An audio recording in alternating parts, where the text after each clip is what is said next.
FC2 and Chattanooga FC lead up for some summer soccer in the MLS Next Pro regular season. It's two teams with decent form and some red-hot offensive players leading the charge, helping them grab frequent results as of late. Will we see the rise of Cooper Flax and Alex Krell continue? Or will other powers come into play here tonight? Welcome one and all to this broadcast. My name is Mark Schoenster. We appreciate you tuning in wherever you may be watching from, whether you're a partial fan of one of these clubs or an interested neutral. We hope you're having a fantastic weekend, a fantastic Sunday in particular, as we are ready to unravel what takes place here at Belson Stadium in Jamaica in the Queens. Let's take a peek at our starting lineups for this one. First off, you're always going to go with the home team. It's just one change for head coach Matt Pilkington from their midweek affair. And it's up top, and it's actually a more familiar man at the top of the formation in Sebastiano Muzu. But of course, the man you've got to look at right now is Cooper Flax. Flax just coming off of a brace last game against Carolina Court. He's had 3 straight with the goal, and he's had a goal contribution in 5 of his last 6 matches. So talk about someone in that holding midfielder spot who's been able to get further forward and has quite a boot on him. He can show some range, and he's been challenged to fit that bill, and he's done that. Meanwhile, on the other side, someone else who is red hot is Alex Krell. 9 goals this season in the thicket of the Golden Boot race. He has 5 straight games where he scored, including a brace in the last match against Atlanta United 2. Also, same deal as far as tweaks for interim head coach Richard Dixon. Just one change, and it's Daniel Mangarov going into the starting 11 once again. And he's another guy that usually is in the starting 11, so it's even more familiar a starting side for each of these 2 units, which means we should have a pretty well-organized, highly competitive match between these 2 teams. Not a ton of excuses to go around. These are 2 quality lineups.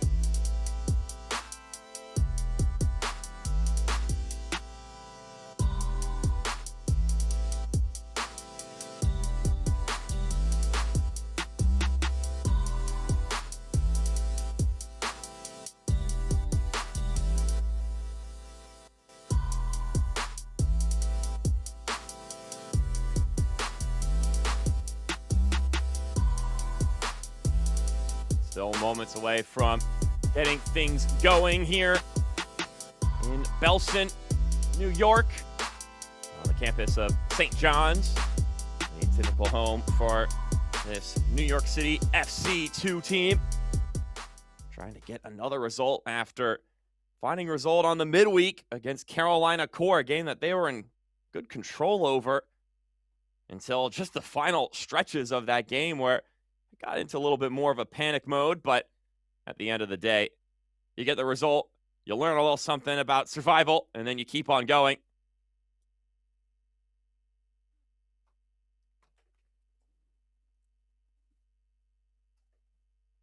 As mentioned before, this is 2 teams with very strong lineups being trotted out here this evening. It'll be the visitors in the white, and of course, it'll be the hosts in white, I should say, and then the visitors in the blue. Got to make sure you get that nice and lined up straight, given these are 2 teams with very similar color palettes.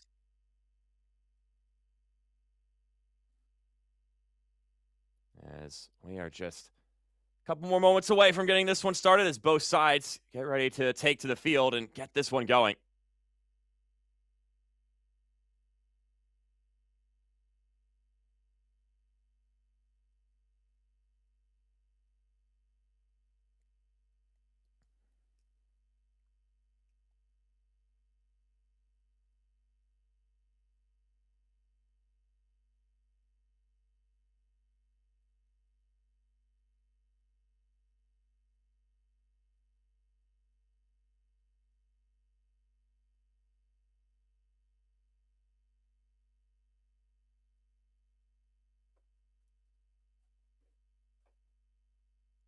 So both sides trot their way out there. Now we're just moments away from getting this one going. Our head official for this evening's match is Pavel Georgiev.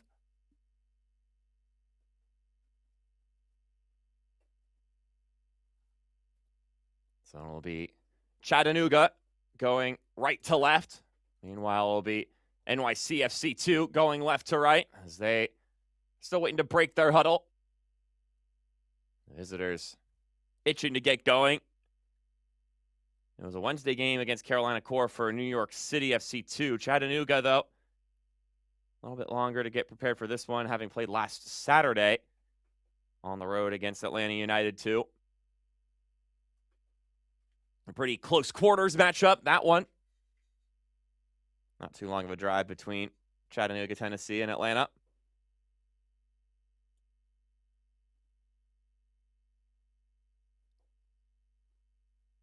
And we are off and running here from Belson Stadium in Jamaica, New York. Once again, we welcome you along for the ride. It's New York City FC2 and Chattanooga FC doing battle for the first and only time this season. A series that's been the case every year that Chattanooga has been in MLS Next Pro. Just one collision between these Eastern Conference foes each year. Just a fun little schedule oddity that has persisted. My name is Mark Schoenster. Excited to be seeing how this one pans out and what it looks like for these two teams this year. Chattanooga won the meeting late last year in September, a 1-0 result, and then they drew in their first ever meeting 1-1, in which New York City FC2 were able to get the result. Tate Robertson, one who was able to find the goal in that game last year in the starting lineup once again.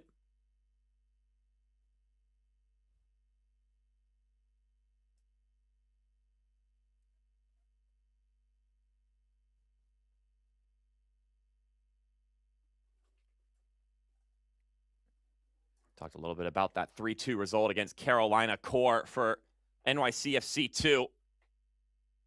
That matchup, a game that they were in firm control over. It wasn't until an own goal in the 82nd minute off the corner that gave Carolina Core any sort of semblance of life. They were trying to push and find something down by that 3-goal margin. And then you get a second goal in stoppage time, and then suddenly you feel that jolt, and suddenly you have real belief that you could find a result out of the game. And on the other side of things, of course, maybe there's that little bit of panic that starts to creep in. But well managed in that one in the final stretch for NYCFC2.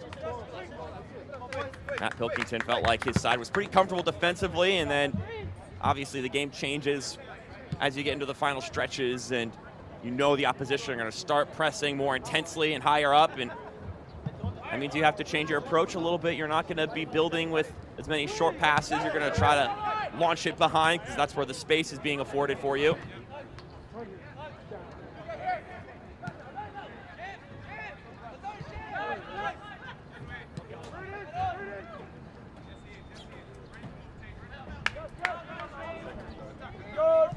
Sometimes you take a lead and then you just got to dig in and find a result when things start pouring in the other direction. It's something they've been able to do a couple times this season, New York City FC2, and it's such good experience to build, and it's one of those moments that this league is really all about, which is the fact that you can get those learning moments, and whether you learn them the easy way or the hard way, you're learning them, and then you're more prepared when you're in those even higher stakes environments. And sometimes you take a 2-0 lead in a World Cup game, and you got to see that one across the finish line. And maybe that foundation starts right here. For some of them, for the U.S. men's national team, that was the case.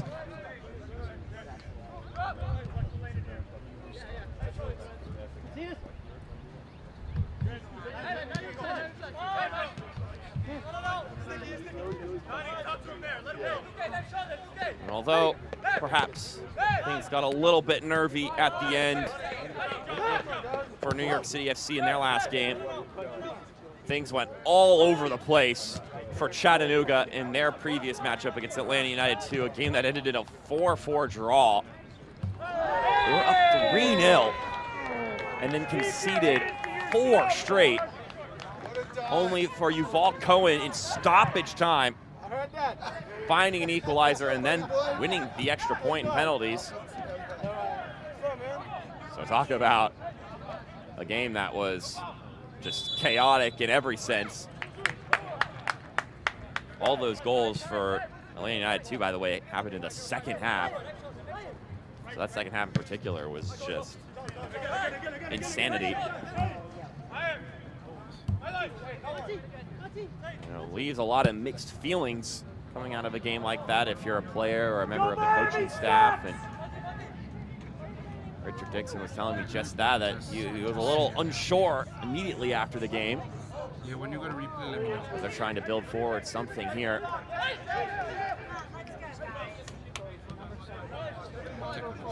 Find a way to find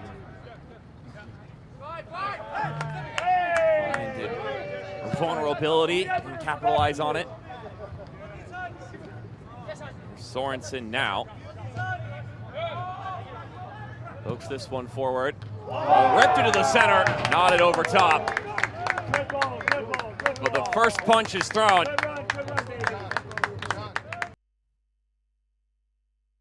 Here's a look at it again. Sorensen teeing it forward for Mangarov.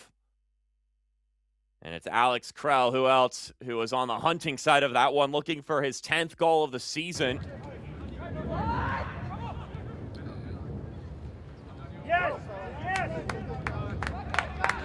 To interim head coach Richard Dixon, he said that, yeah, I mean, there were a lot of ups and downs in that previous game.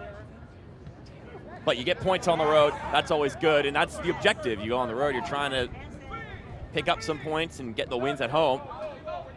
He says, but on the flip side, obviously, 4 straight goals, that throws up some red flags. Certainly some concern points there. But when you put it in a vacuum, you get 2 points on the road. That's going into a game, you would be pretty pleased with that on most given nights. So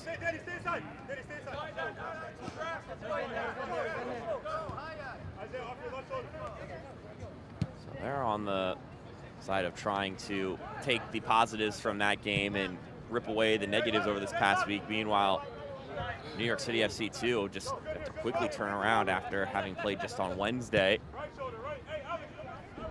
Obviously, you don't get the full week of preparation that you usually do in what is the more typical pro soccer cadence, as Chattanooga once again pushing ahead. The sun beaming down over here on the left side.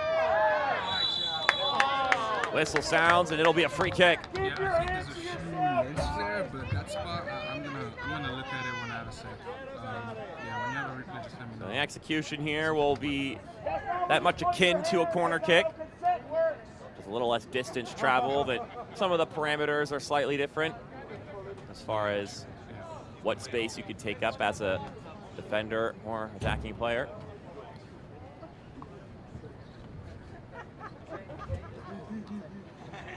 Of course, from a corner kick, you don't have to worry as much about being offside, as you do have to account for a little bit here. Of course, you're not trying to stick too close to the goal anyway, because you don't want to be in the punch range of the goalkeeper. Let's see what Chattanooga can cook up.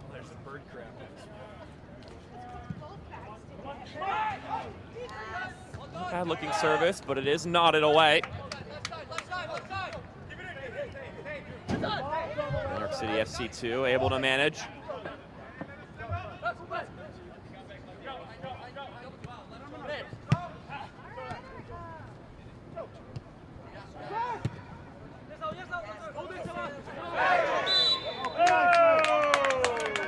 Well, too much on that challenge there, according to our head official. Let's see if New York City FC 2 can have their own little bit of possession. So far, it's been all reactive from them, trying to wake up on the quick turnaround here.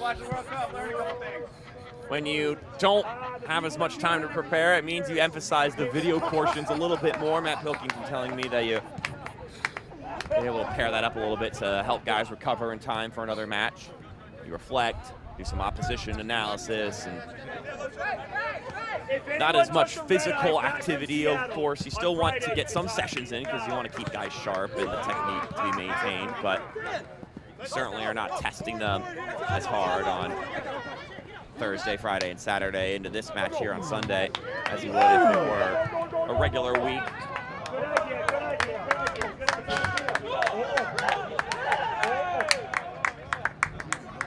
This is such a balancing act as a coach. Even when it's not a quick one game into another kind of week where you're playing several matches, just in general, how much do you try to push players? Because obviously, as a coach, you're hoping for improvement. You're looking to break barriers and have breakthroughs with each individual player, along with having growth and progress as a unit. But at the same time, you don't want to cross that line and end up risking players picking up unnecessary knocks, especially if they're not happening in games. Of course, you never want them to happen, but I feel like that's some more control than when you take some damage in the middle of the match. One of the many things that have to be accounted for if you're managing a professional team. That's just one of the equations.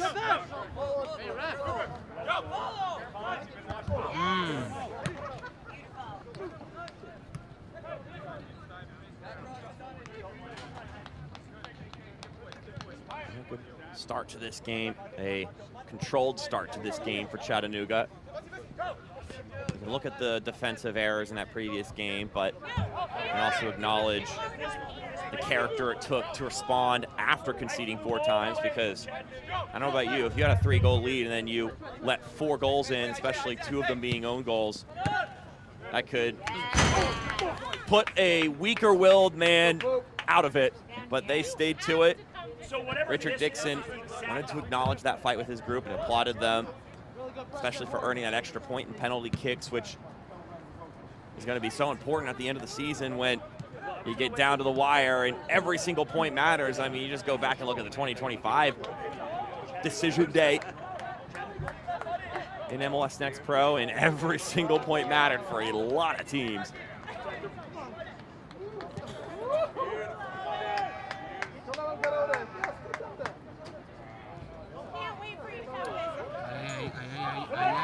That's a good step. It's fed inside. Drop back in. Kick save made. Brennan Clyde activated.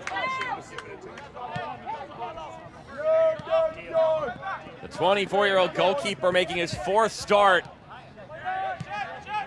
And he needed to be quick on his feet there. And perhaps the spark they were looking for could have been found by their goalkeeper, of all people, making a big save and helping kick his side into high gear. Adonis Campos on the ball. Because up to this point, they basically just had to react to what Chattanooga is throwing at them, and now they're the progressors. Slipping ball inside, it's just too far ahead.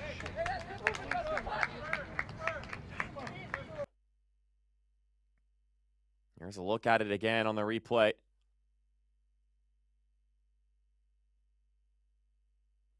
More calm and collected on the ball, and they're able to do some combining and get themselves moving forward.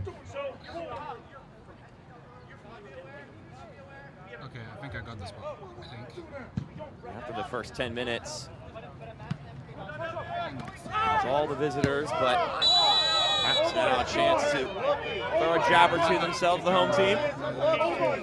The foul there will slow things down. Alex Krell, who got subbed out at halftime of the previous game, up a little bit hobbled here. Yeah, just takes a heavy collision with the Brazilian center back, Joao Loyola.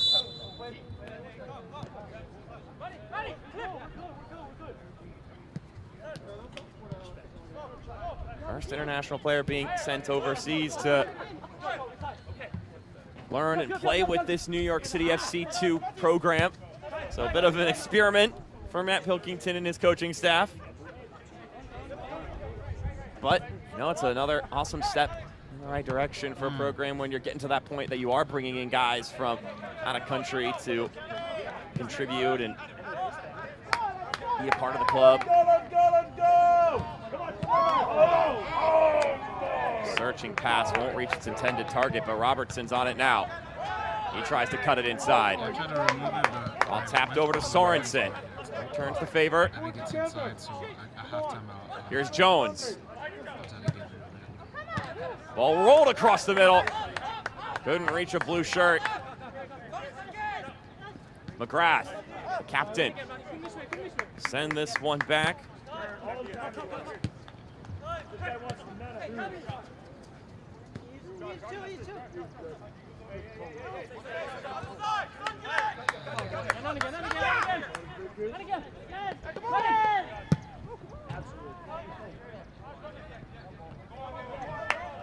Ball nodded inside into open space. Could Chattanooga be on something here? It's skipping through. No one could reach it. And now New York City FC2 will heave a sigh of relief. See if they can hold the ball for a little bit here and go forward.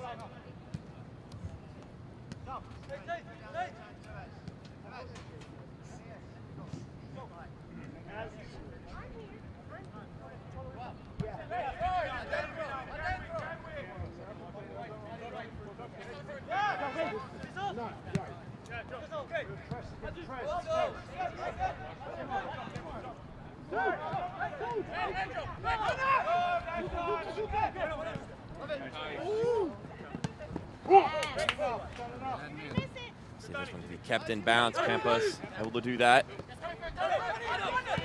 A shimmy by Mangarov before feeding it inside.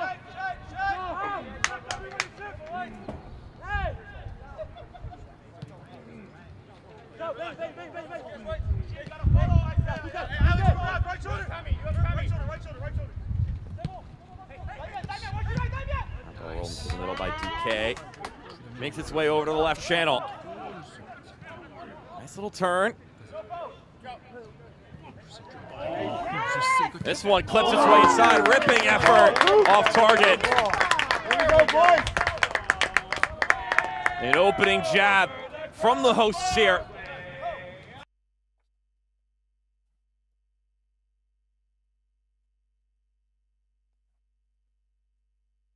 After some interplay between two teammates over in that left channel. Really get a shot off.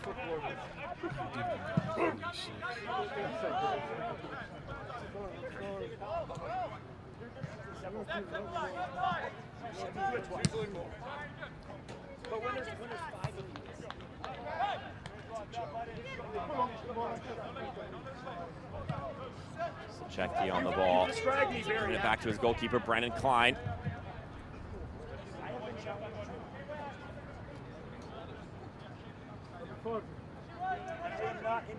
Usually Mac Learned, the primary guy being asked to play between the sticks for NYCFC2, but Klein been getting some burn as of late. Already trying to make a big save in this game to keep it at 0-0. Robertson stepping in. Deflected about, sent forward.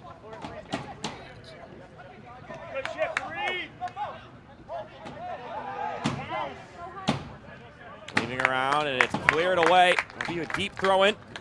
This portion of the match is brought to you by St. John's University, the official undergraduate partner of New York City FC2.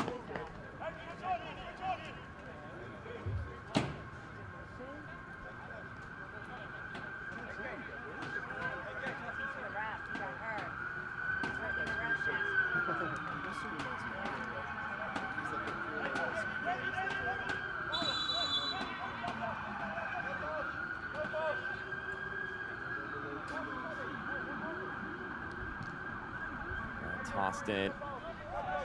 They're traversing to maintain possession. not making a set piece of the deep throw. Of course, you got to have someone who can really channel their inner trebuchet and loft it into the box. Not everybody just has that talent, especially when it's so niche in the sport. If you think about it, if you're a player who's good at throwing it long, then it means you're not one of the guys who could be on the receiving end of it. Of course, someone's got to do that duty, but that's an opportunity to score that you lose by being a throwing specialist. Of course, if you got that talent, then you got to utilize it. I've seen some players who are pretty big be good at long throw-ins, and of course, those are the kind of guys you want to be in the mix on plays like that. It's just a funny little situation that can crop up every now and then.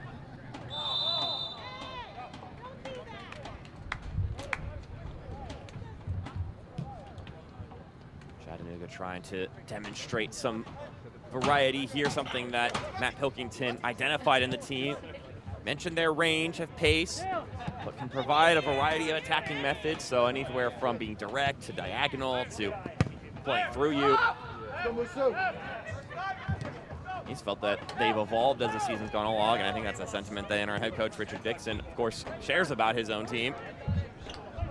But when it comes to these sides that are a little more mature, a little more experienced, managing moments is so important if you're New York City FC 2.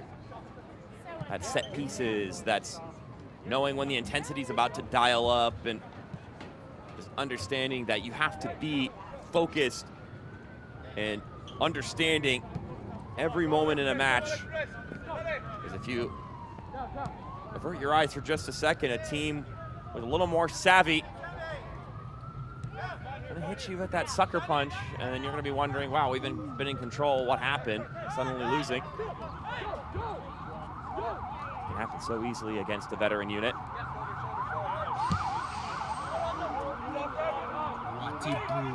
This one launched down. Ponce lays it back to Campos. Cross headed back towards goal and nodded to the keeper, Eldin Jakupovic, ready to receive it.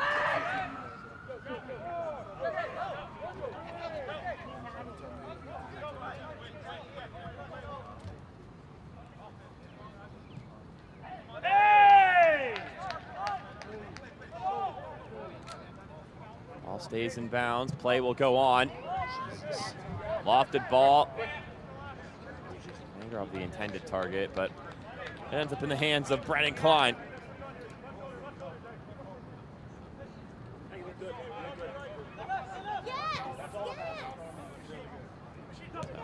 Got to hear a little bit of the appraisal of Matt Pilkington for Chattanooga, and then on the flip side, Richard Dixon called New York City FC to a team that's really act in possession. A very intricate, connected group. When they have the ball, Chattanooga is going to need to be organized defensively, and you need to close out the playmakers that this NYCFC2 team have at their disposal. And right now at the top of that list is Cooper Flax, who has been red hot. When limiting playmakers is one of your main keys to a match, then number 27 is that first playmaker.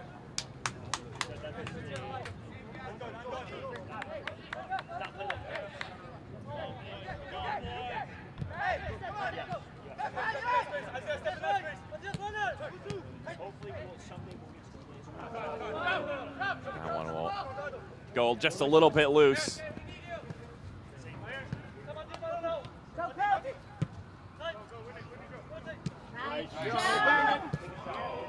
Here, persistent is Flax.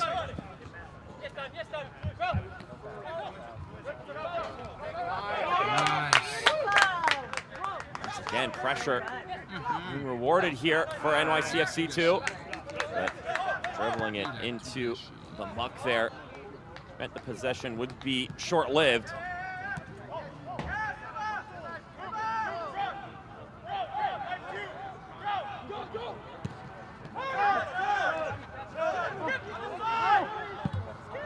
McGrath. Long ball over top. down by Barker John. Check that out, Sorensen. Mangrove sends it in the middle. Takes a deflection, and then it's booted up in the air. McGrath sends it back over to Sorensen.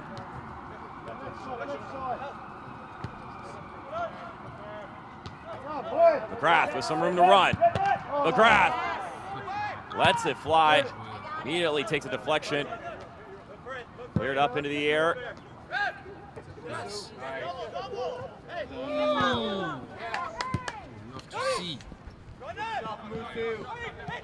Ponce. Yes, Alex. Yes, Alex. A minute moving forward. And a weak pass will mean Chattanooga jump onto it. And here they come in the other direction. Driving forward. Good move. Still with it. Pull-up shot. And it's ripped home for the visitors. Damian Parker John, a former NYCFC man, scores for Chattanooga.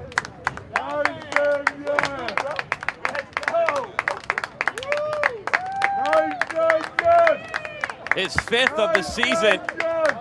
Sometimes it's just about being persistent and powering through. What a drive from the right winger. It's his 5th goal of the season. Chattanooga Just goal like in that. 26 minutes. Chattanooga FC take the lead on the road.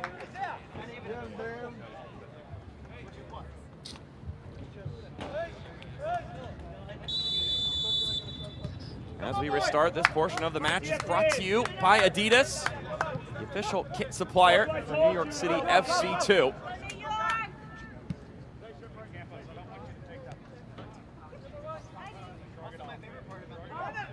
Damian Barker John played in several academies growing up, including the Cosmos Academy, Queensboro Academy, and NYCFC academies before he made his way to college. So, took a bit of the New York tour, and now here he is. That's one of those teams that he spent some time in growing up, and showing, well, just how much he's grown since then.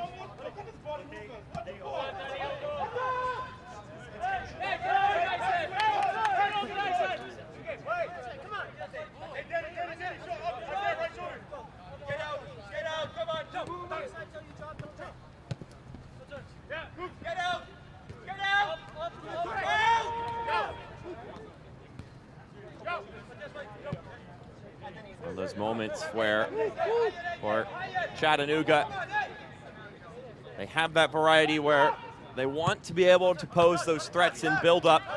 Sometimes you just got to move it quickly, and they've certainly got the players for it. Here they come again. Krell, still going, takes a deflection, nearly fell back to Barker John.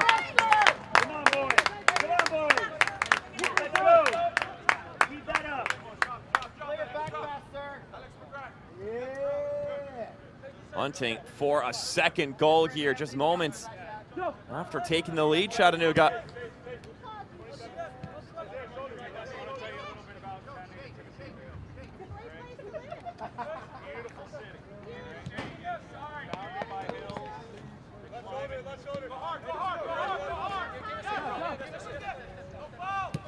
Joao Loyola, mentioned earlier, first international guy on this team. Matt Pilkington telling me that they're very happy with how he's been progressing. You got some Spanish speakers on the roster, and then you got a couple guys on staff that can speak a little bit of Portuguese. Loyola coming from Rio de Janeiro. Learning his English as it stands right now, but sometimes it really isn't about understanding the language, because the sport is a language in and of itself, and he sees, he gets it. He's got experience, soccer intelligence. He's been a good add to this team. I mean, since he was announced on loan from the famous Fluminense, he has been a guy that's been in the starting lineup. Already has a goal for the club. And a worthy addition to the roster by all intents and purposes. Oh, yes, yes.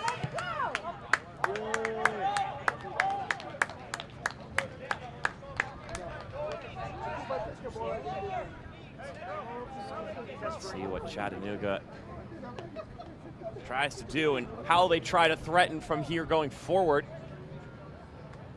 That variability, so important for a team, especially as the season goes along and more tape is out there on you. You can't hide any tricks. There's no surprises.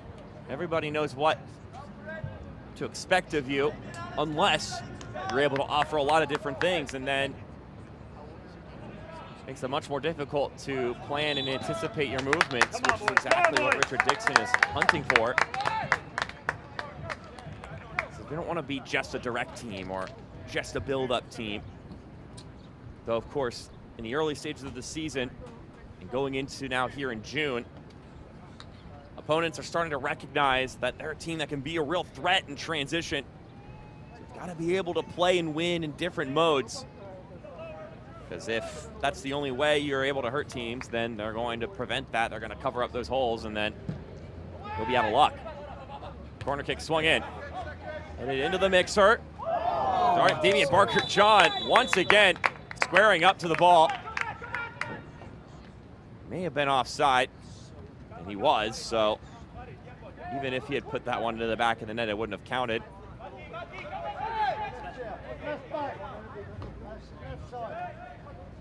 Either way, good defending from Loyola. The aforementioned Brazilian on this roster for NYCFC too. Campbell probably thinks this is good.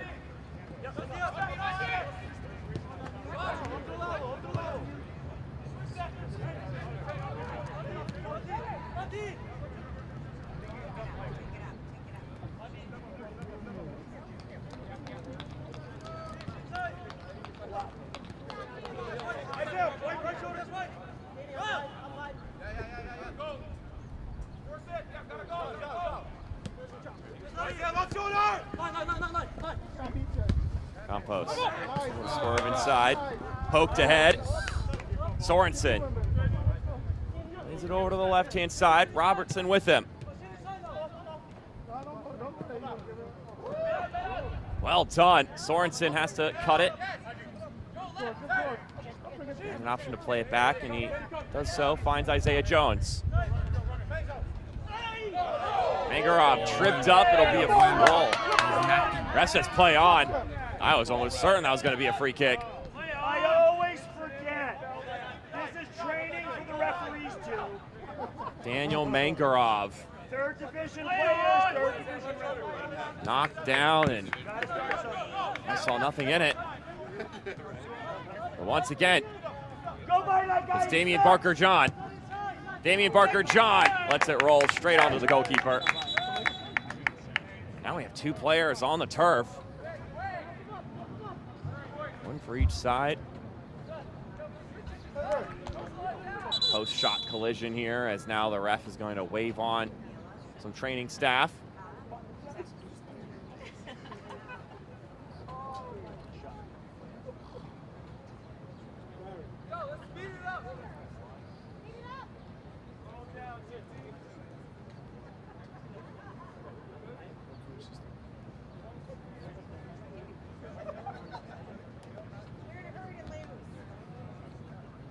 (1-0) after 33 minutes of action here. The goal scored by Damian Barker-John, former New York City FC Academy kid. Been a lot of places since then. Played in Huntsville as of last season. Has played over in Utah, in Arizona. Now, of course, he's in Chattanooga. John, bring this guy with you. Just 21 years old, but becoming quite the well-traveled young lad, which can be the case sometimes when you play this sport. get to see a lot of different places, and of course, Right. I said running. maybe that's not the primary driving force for anybody who wants to be a professional soccer player, but it is surely a nice little add-on. I mean, the Knicks won a championship for this to be the case. For a place I can't buy beers in celebration of the New York Knicks.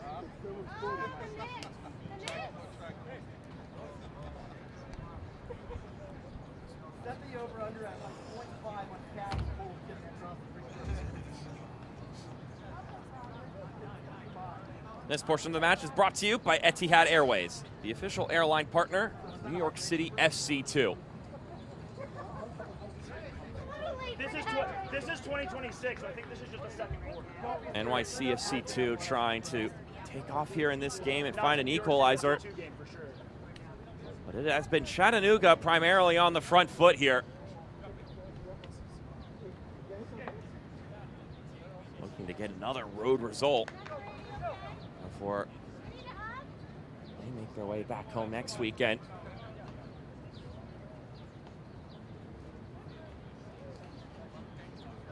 Anytime you guys Wait for the drop ball from our head official, Pavel Georgiev.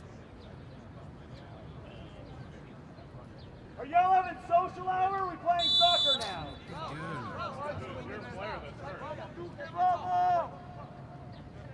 Come on, boys. It's not our player that's hurt. Ball bounces over to the left channel. NYCFC2 is trying to pry something here. One stoppage in the game. Opportunity for the other side to change the tenor of the game. Of course, Chattanooga will be looking to carry on how the way this has been going. NYCFC2 will obviously have the opposite objective, as they'll look to build it forward and get their guy Cooper Flax, who's been the hot hand going as of late. And sometimes when you're just able to spend more time with the team, you just improve in your understanding of your role. And Matt Pilkington mentioned that Flax has just been getting better and better each game and is now really hitting some good form. He's a high-level ball striker, which he's demonstrated several times this season. Got some range to him, and they've been challenging him to score more goals and contribute on that side, and, well, he's answering that call. Come in! Come in!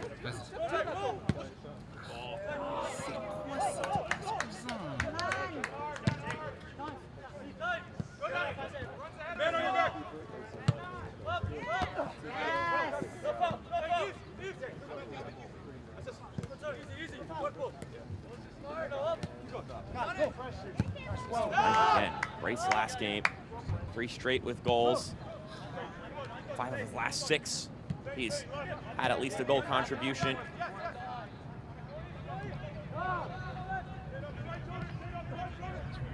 Just trying to keep that train chugging here. They could use it. Down a goal, 1-0.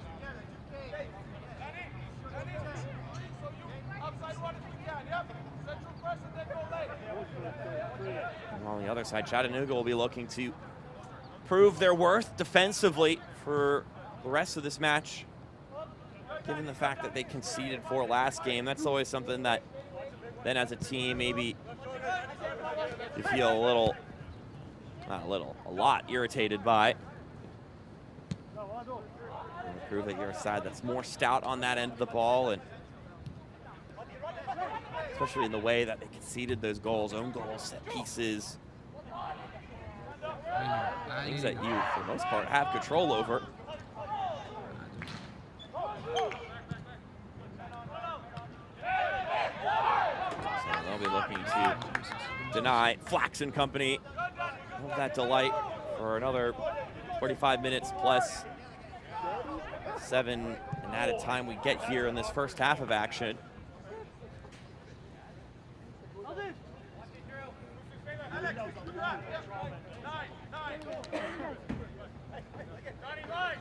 All I know is that they're feeling good, and interim head coach Richard Nixon saying that they have a clear expectation about what they need to do, and now it's just about execution. Clear expectations and understanding, really one of the cornerstones of objectives for interim head coach Dixon and his coaching staff. I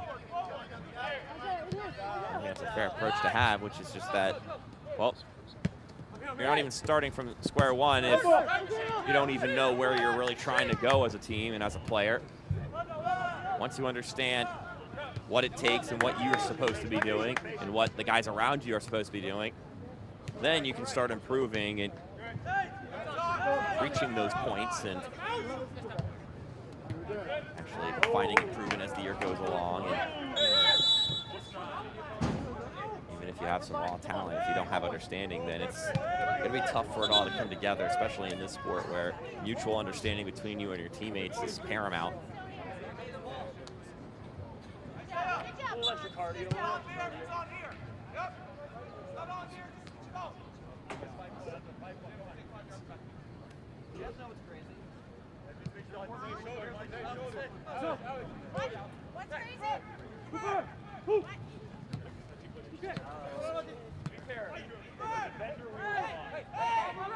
There's Flax on the ball. Over to the left-hand side for Sam.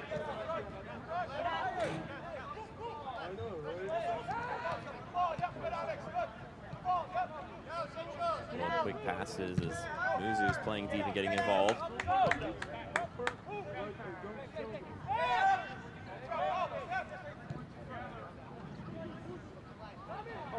5 minutes plus stoppage time to go here in the first half. This one fed through. Service takes a glance. It'll be a corner kick.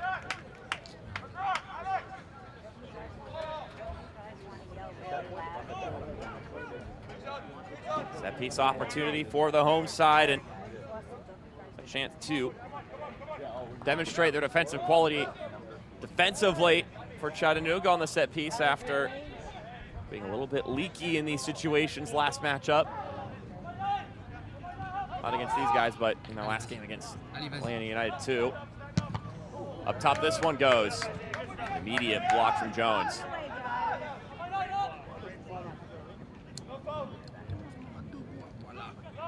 And find inside.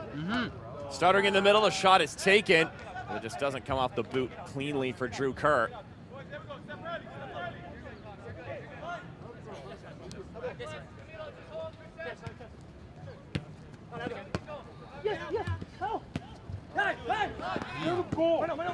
Ball was sent ahead from Mangarov from the grasp, but it ended up being too long of a trek for the winger to get to. Ball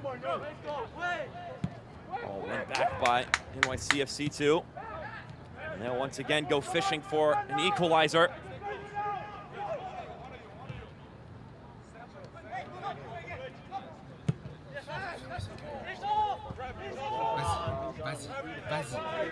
Muzu keeps it in bounds. Sebastiano Muzu. Taken down in the box. And it's a point to the penalty marker. Sebastiano Muzu makes a cut along the byline. New York, good stuff. Finish strong. And he puts the defender in a bad spot. Anton Sorensen isolated. He gets bested here.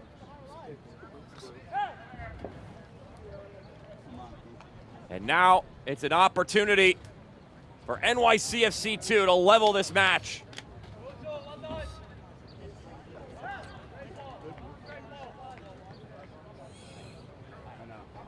Had a penalty kick converted last game, Cooper Flax.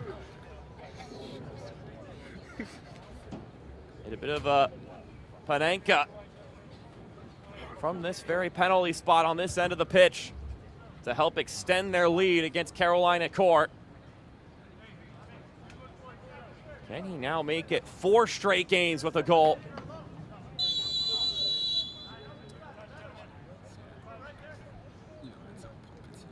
Flax. And the goals keep on coming.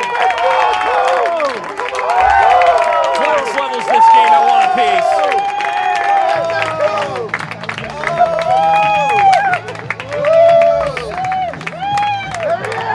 Penalty drawn by Muzu. And the shot from the spot. Done nice and cleanly by Cooper Flax. Goal number 6 on the season.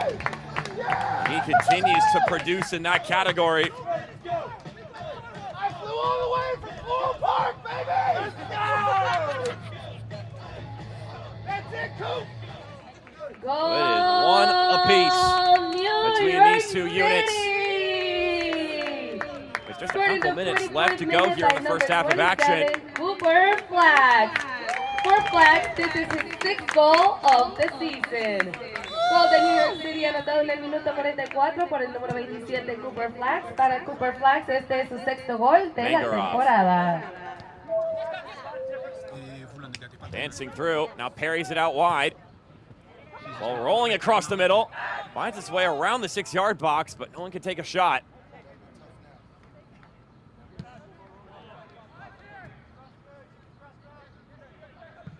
Now it's out wide. Cross sent in. And it's managed by Brendan Klein.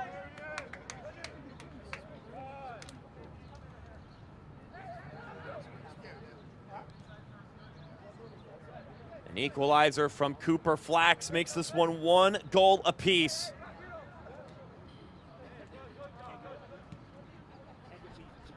The 4th official on the sideline has indicated there will be 4 minutes added lean towards the visitors. El cuarto árbitro ha indicado que se agregarán 4 All it minutos takes is one adicionales a este dangerous primer drive tiempo. from Sebastiano Muzu. Now the terms are on an even field once more, and NYCFC2, the team with the more recent goal, look to see if they can carry those vibes forward here in the 4 added minutes in the first half.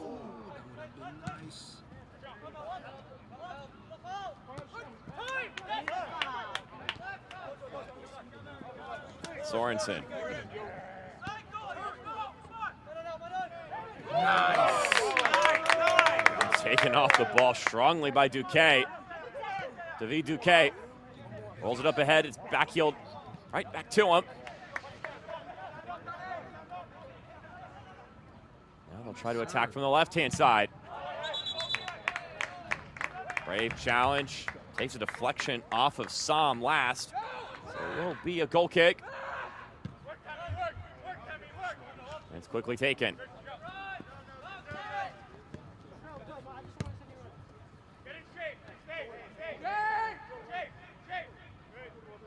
Matthias Hanchard, one of the 2 center backs here for Chattanooga. And then Farid Sarsar have been the usual guys in that pairing this season.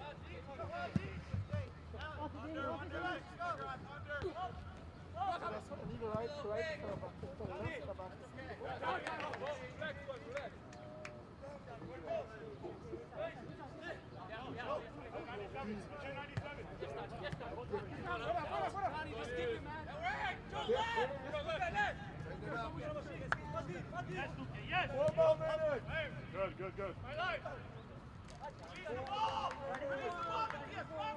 Halfway through the added 4.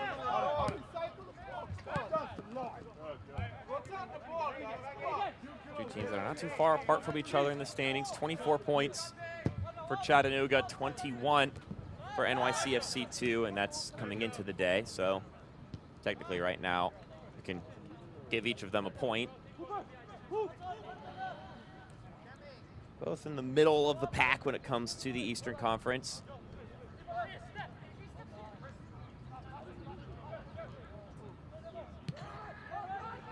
So quite a few months before we really have to start worrying about where teams land in the standings. But every point counts the same once you get to the end of the season. And so when you get to those high tension matches in the final few weeks of the season and you're just trying to get every point you can, these points here mean just as much.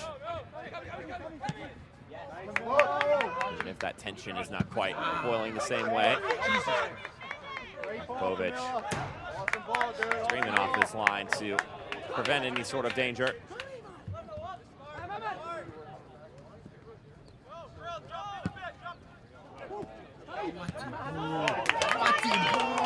Well done, but the flag goes up. El Hadji Sam just behind that back line as the combination was made. It may be the last potential threat of this first half. We'll see if Chattanooga now can throw something in before the whistle sounds.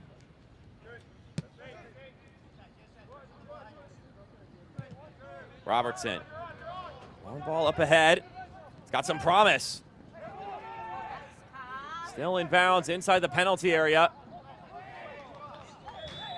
Cleared away, and the halftime whistle will go there. A goal from Damian Barker-John, and then a penalty drawn by Sebastiano Musu that is put away by Cooper Flax, who keeps his goal-scoring streak alive here. Makes it 1 apiece between NYC FC 2 and Chattanooga FC. Coming up in our halftime show, MLS Next Pro with a heavy influence on the World Cup and a peek ahead at the future in Grand Rapids. Plus highlights in our upcoming schedule after this timeout.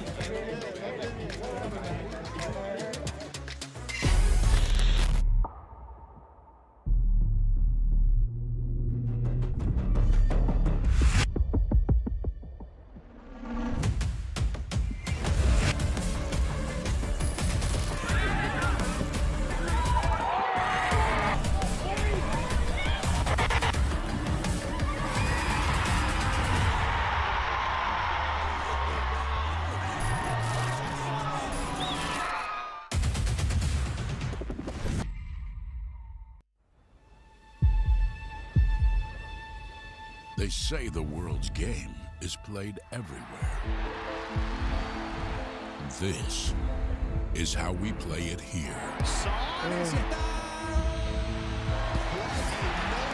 Every weekend across North America. From Vancouver's mountain rain to the shores of Florida. From the city of angels to the heartland. The world's brightest stars light up our fields. Let's go. And our fans bring the world to life. In every language, in every city. One game, one roar. Sold out nights under lights. New soccer citadels rising from coast to coast. Every chant, every goal, another brick in a growing relief. Now, the world's biggest stage comes to our home. And when they arrive, they'll find the game's heartbeat has been here all along.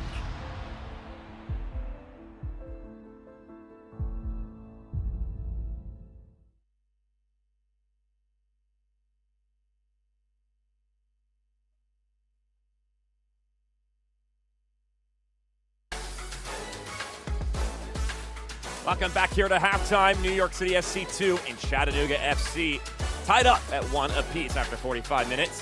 One of the new members of MLS Next Pro is seeing its new stadium taking shape, and hard hats always bring excitement.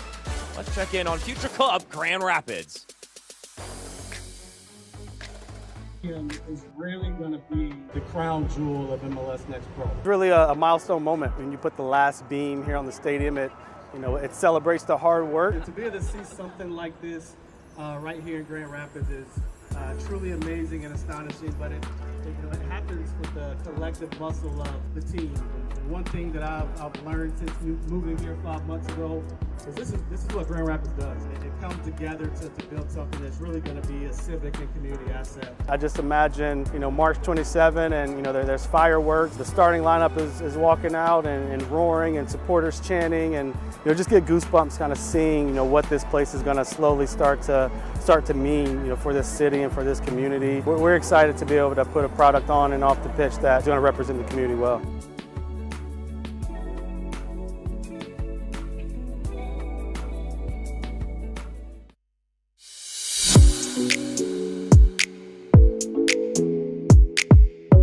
The biggest sporting event in the world is embracing two ideas that started here.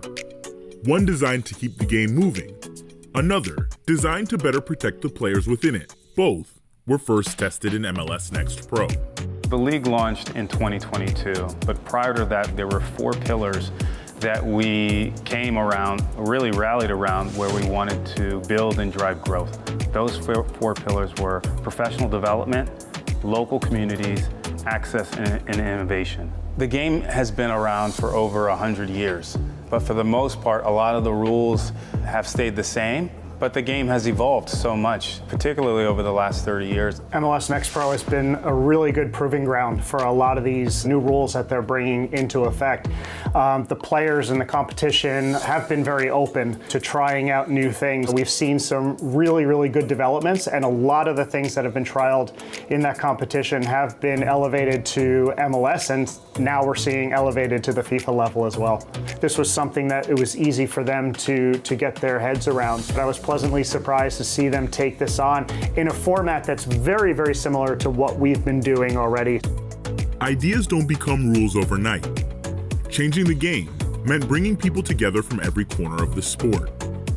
I think it took a lot of courage for us to implement some of the new rules, but we knew that if we did it in an authentic way and we got information from so many different stakeholders and parts of the game, that we could do it in a safe way that would help players, would help administrators and coaches, and really would be good for the sport.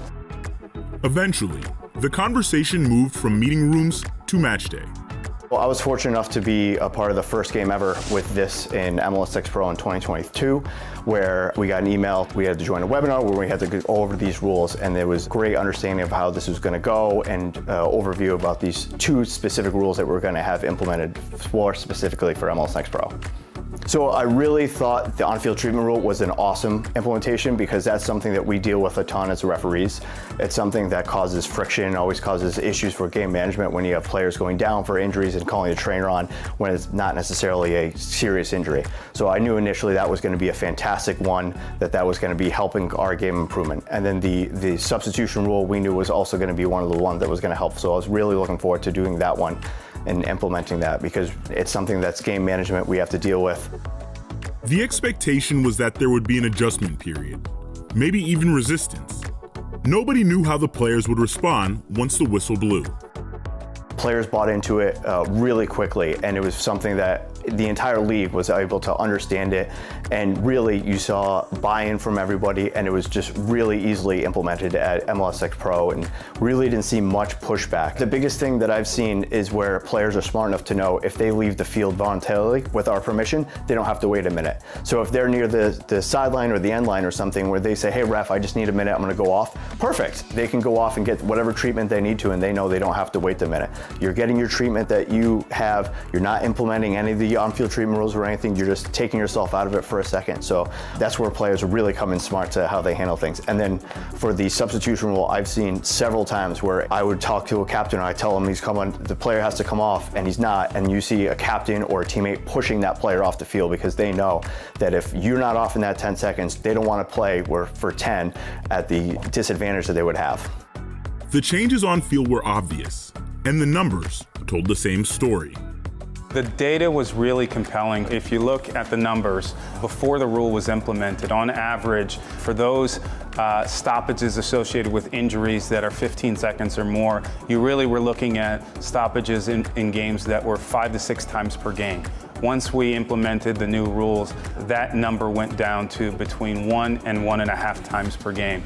And so the data was very, very compelling that when you implemented a rule like this, it really would reduce those preventable match delays. And that was really exciting for us. But when you do the analysis in terms of number of fouls and yellow cards and red cards and some of those metrics, we found that those remain consistent whether the rule was in place or not. And that was a positive dynamic for us. And it's one of the key indicators that the rule's working. The experiment was working in MLS Next Pro and was brought to MLS 2 years later. That success pushed these ideas to the biggest stage in the game. It's amazing that every single law change that comes into play comes from some competition or some situation that happened at maybe it was UEFA Champions League final, or maybe it was another World Cup that inspired a rule change. So to have from our own competition, coming from North America to have a rule change come into play for me it's special because I've been there from the very beginning. I've helped implement this from a management standpoint, so I'm excited to see how it's going to be implemented on the world stage by competitions, by referees, and by teams from around the world.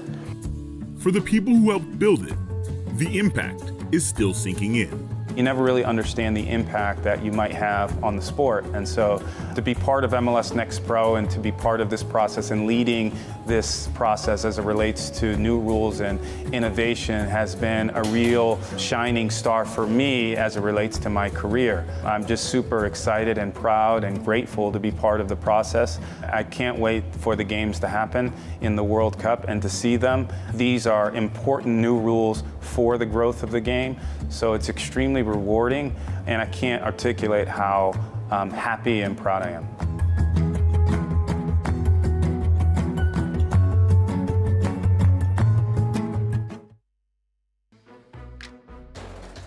In addition to those rules, influences at this summer's FIFA World Cup, 105 players of the tournament have spent time with an MLS club, with 44 of those players developed through the MLS player pathway.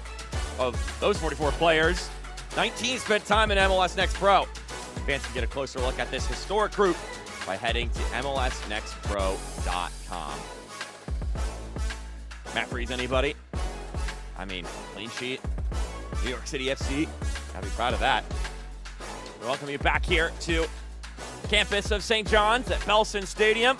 Mark Schoenster with you here on the broadcast. 1-1 your scoreline between New York City FC 2 and Chattanooga FC. This is the only game that's happening right now, and that's been happening across this league. We've had a lot of action over this weekend. MLS Next Pro has not slowed down during the World Cup. These players got to keep playing. I mean, the development portion doesn't just get to be paused when other massive competitions come into play. As we take a peek at some of the scores from yesterday and earlier on in the week, I'll give you some also right now that have wrapped up today, including Columbus Crew 2 winning 3-2 against Atlanta United 2. And then much earlier on here this Sunday, Chicago Fire 2 winning 2-1 against New England Revolution 2. A couple other games that are at halftime right now, including Red Bull New York 2 up 1-0 against Toronto, and then Orlando City B tied right now with Union 2 0-0 at halftime as we look at what's coming up later this week, including NYCFC 2's game against CT United on Friday. What you don't see on there is the game on, well, no, actually, it's right there. Look at that. Saturday. I'm just blind. Chattanooga FC and Chicago Fire 2 doing battle as we get to now our highlights from the first half of action. Game that in the early stages, Chattanooga were on the front foot. They were the ones asking questions. This is a cross from Mangrove trying to find the red-hot Alex Sprell. Has not found the score sheet yet in this game, but his side able to pick up the slack and find one despite that fact, as we see a couple of those chances that they generated early. This one being stopped by Brennan Klein. Well done from the 24-year-old goalkeeper. Then the first little foray into the attacking side for NYCFC 2. Some combos over there on that left channel. The shot ends up sailing over top. And then Damian Parker John. Sometimes you just gotta keep at it. Cuts inside. Nearly knocks himself over with that ankle-breaking move. The ball takes a glance. Falls back close to it. And then he's able to launch it home. Give his team the 1-0 lead. But then Sebastiano Muzu on the other side, along the byline against Sorensen, gets knocked over. The point to the spot from a head official. Super flags. 6th goal of the season. 4th straight game that he is able to find the back of the net. Once again, from the penalty marker on this occasion after he had one in the previous game. With that in mind, we have got one more break before this one gets going once again, so we will step aside. When we return, it'll be the second half of action here. We'll see you then.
fun season of MLS Next Pro.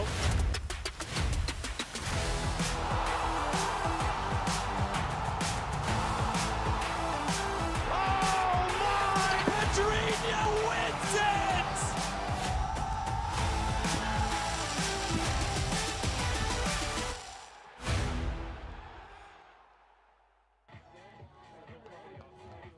MLS Next Pro action here at Belston Stadium continues.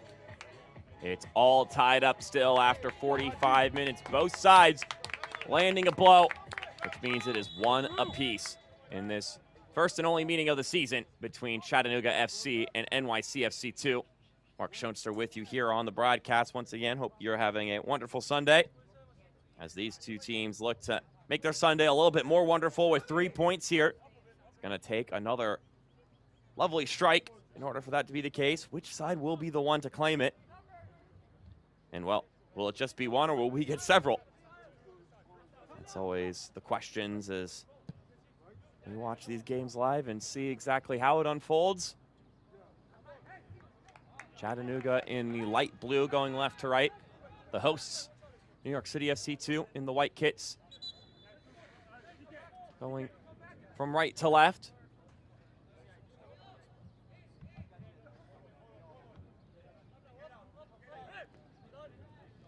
Deep corner in their own territory for Chattanooga. It'll end up being a throw-in for Drew Kerr and the home team.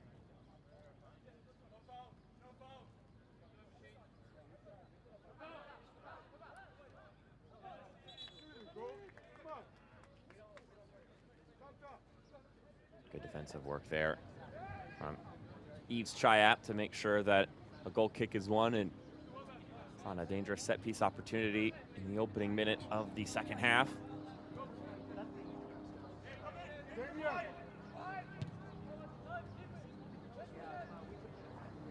Persevering goal from Damian Barker-John got things going, and then a penalty drawn by Muzu, Sebastiano Muzu, the Italian forward.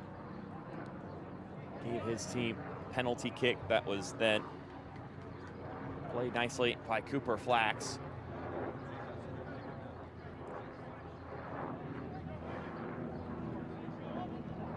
As of now, teams are sharing a point with an extra one in contention after the final whistle. Both will be looking to claim all three for themselves as this one's knocked out of play. There will be a goal kick, taking a glance off the streaking Mangarov last.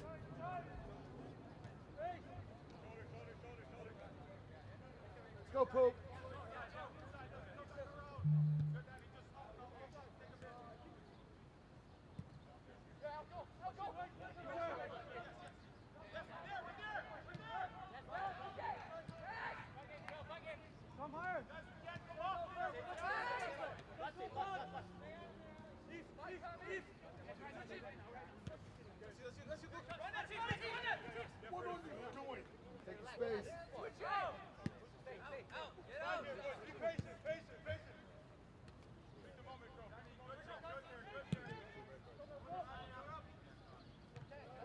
Run you through some of the numbers from the first half of action. 7 shots to 4 in favor of Chattanooga, 4 of which were on target to NYCFC's 2. Both sides with just 1 corner kick. And ultimately, outside of the 2 goals and then had 1 collision that required a bit of time for the fallout to be recovered and for everybody to be back up and ready to go. It was a game where the ball stayed in bounds a good amount. Both sides knocking it around, keeping possession, and resulted in some good play here between these two teams.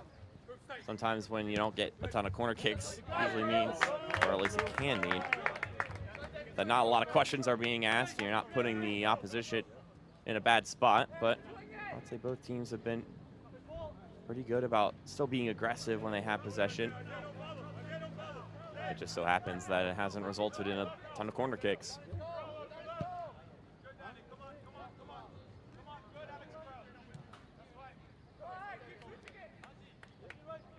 We'll see how these two teams perhaps tackle things differently here in the second half of action.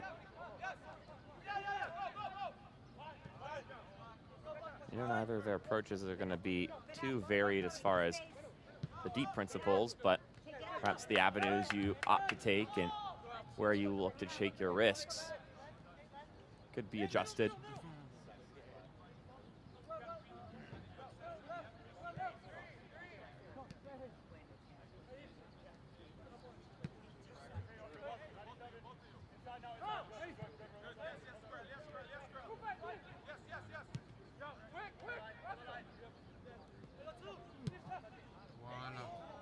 Ball played forward, won't trickle through, at least not to any target that the pass was intended for.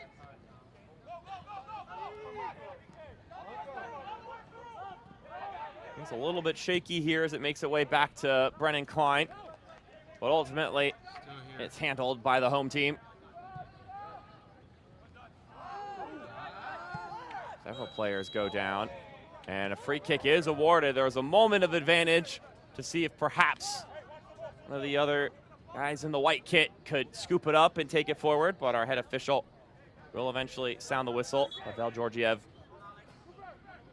the one in the center of the pitch here this evening.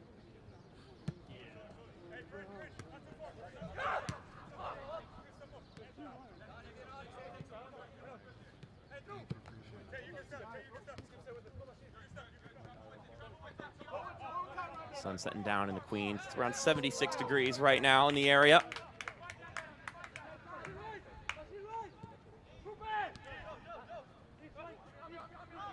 Not too bad at this time of year, especially once you get that sun setting and you don't have to worry about the sun just beaming down on you.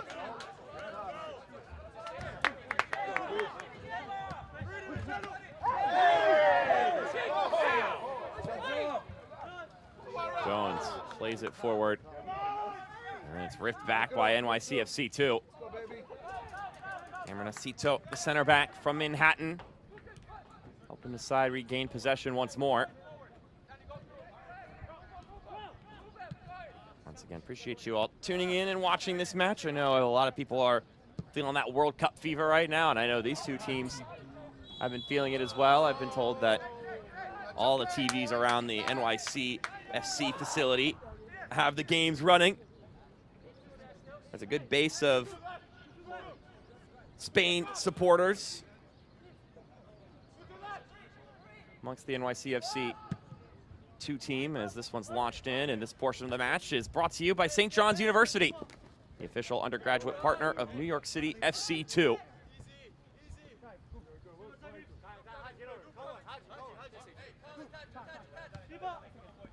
Spain able to get the job done earlier today, but apparently chatter amongst the team prior to that was the guys needed to get it together and figure it out, getting just a 0-0 draw against Cabo Verde in their first game, but looks like maybe that's not as tough a result as people initially thought, because Uruguay could also not best Cabo Verde, just finishing up with a 2-2 draw against them in Miami.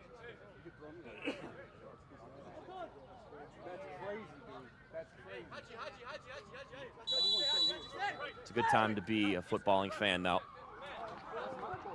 Whether you're a player, a coach yourself, or just, well, a fan.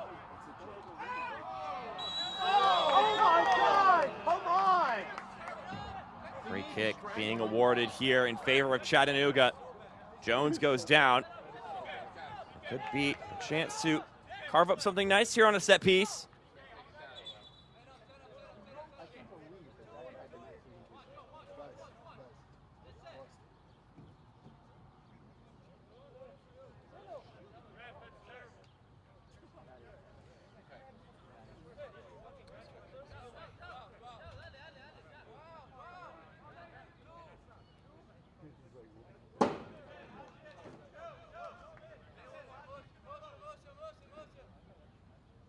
Let the scheming commence as several minds contribute to the conversation. Sarsar leaves the dead ball to Robertson and Mangarov. Two guys that can really have their way with the ball at their feet.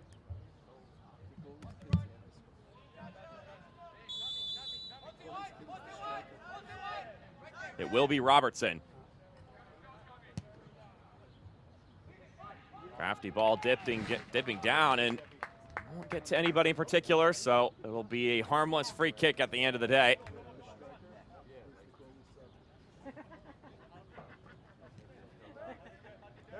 You're weak.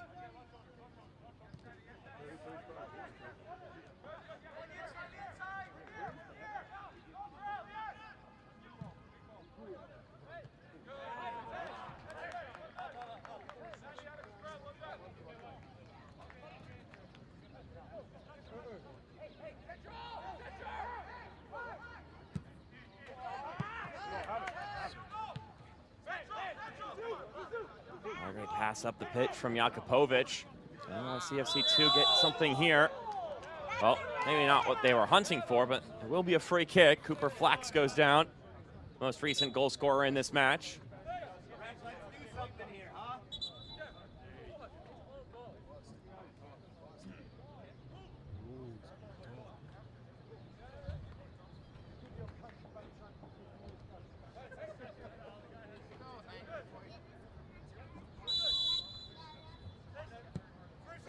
Flax lifts this one in. Knocked away by Shiap. Now Damian Barker John, the first goal scorer in this game, has the ball at his feet.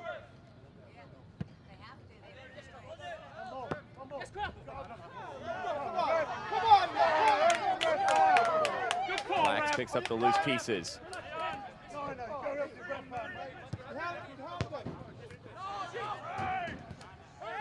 Jones able to on the receiving end of that pass, even though that wasn't the intention. Distributes to the middle, and Chattanooga will push forward. So far, it's been NYCFC2 here in the second half who have held the ball and sort of controlled the match, but it hasn't resulted in them being particularly threatening with it. Trying to find that possession with a purpose as time continues to tick away. They're looking to break down a defense, or at least a block that had some issues in the previous game for Chattanooga FC. Getting bombarded a little bit in the second half by by Atlanta United too, which can be the case when you get up a couple goals. And then they started to leak through, and it was 4 straight goals, which resulted in some hard conversations this week, according to interim head coach Richard Dixon. But you do that reflection, you have those talks, and then you bring it back to the principles. And he highlighted that it was set pieces and own goals that were where all those goals came from, and that's important to acknowledge.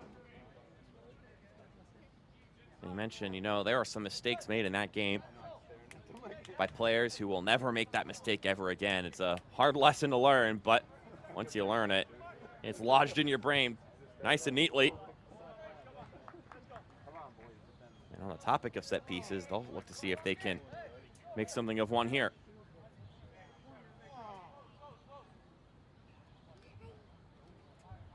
A rare corner kick in this matchup.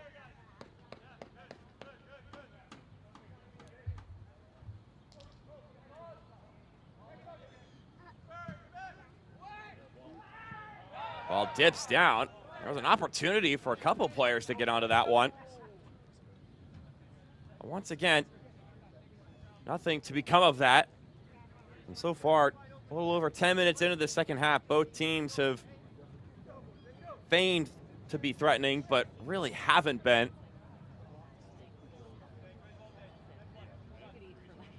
Perhaps start looking to the bench to see if somebody off of one of these teams' options that aren't in the lineup currently could provide that difference in this game. Someone in one of those 2 dugouts.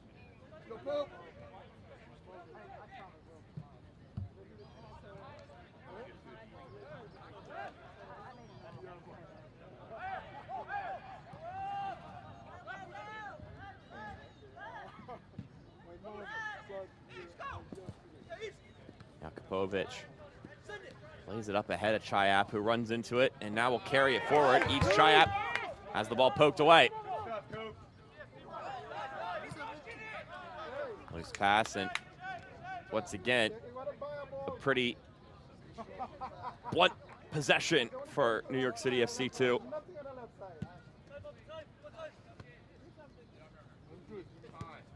And on top of course, you're looking at potential options off the bench that could change the outlook of this game. You also think about it from the perspective for NYCFC2 in particular of just minute accumulation. Just one change to their starting 11 from the game they played on Wednesday.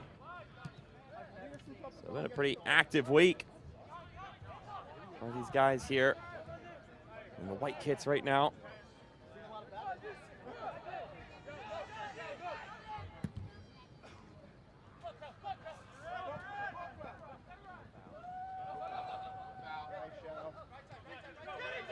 Hopeful ball over top, ends up getting scooped in. Barker John plays it to the left, tap back to him. Damian Barker John has a go. It ends up being well off target. Won't be a brace for him here.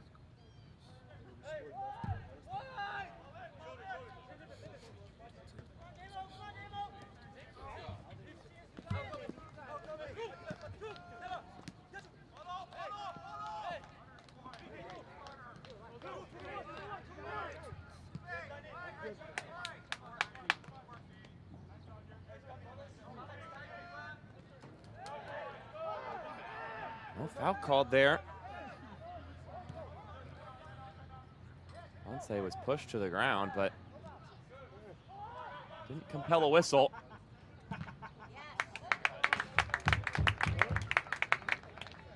I'll go out for a goal kick for Jakubovic. This portion of the match is brought to you by Adidas, the official kit supplier for New York City FC2.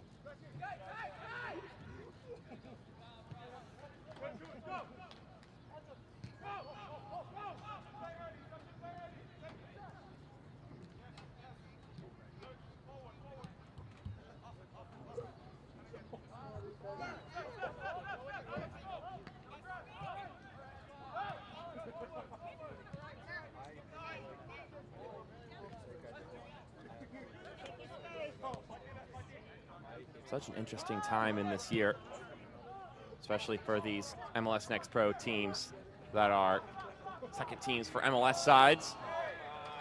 Of course, the World Cup providing a halt in play in the Major League Soccer season. Doesn't have much of a direct impact on the independent clubs like Chattanooga, but certainly has an effect on how you approach things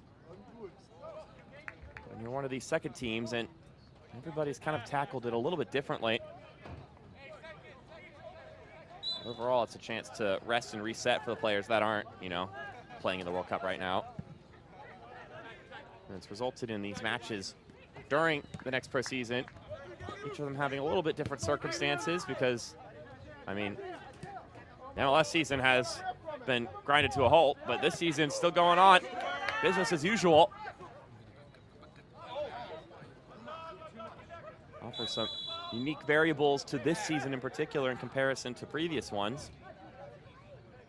Learn that from you, 33.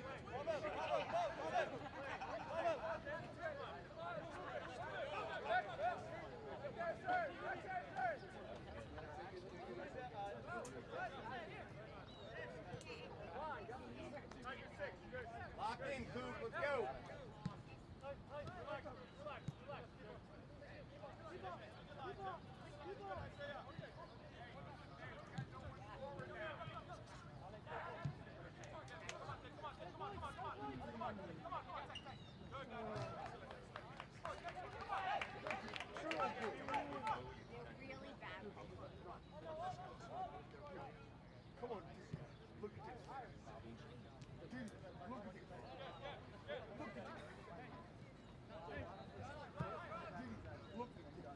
Pass out wide.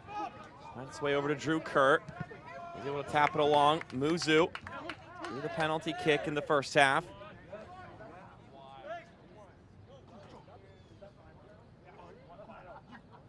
And he'll relinquish throwing duties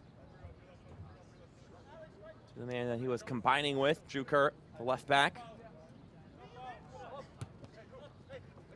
It's sent back to him.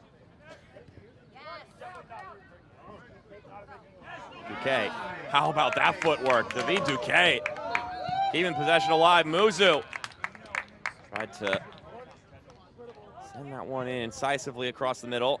Ends up being too close to Jakupovic. Sent over to the corner.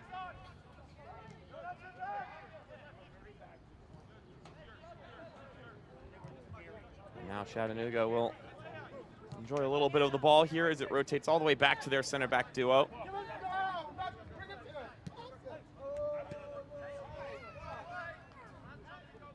Barker John. Chayap gives it right back. Barker John. To the left it goes.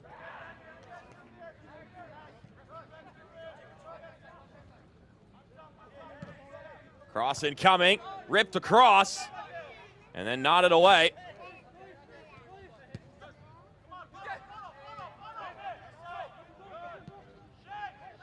NYCFC2 able to escape the pressure, and now they'll try to push forward.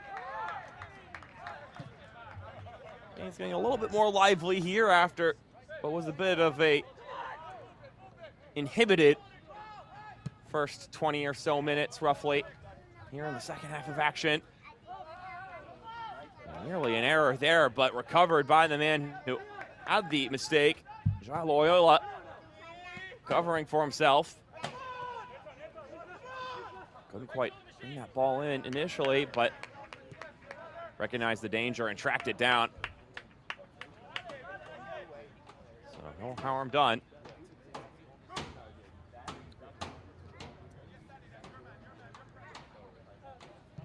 The first changes in the game now starting to get cooking. I'm wondering when those personnel swaps would take place, and we should anticipate to see them soon now. Chattanooga, the first side to put their hand into the bag and see if they can provide a little extra kick to this game.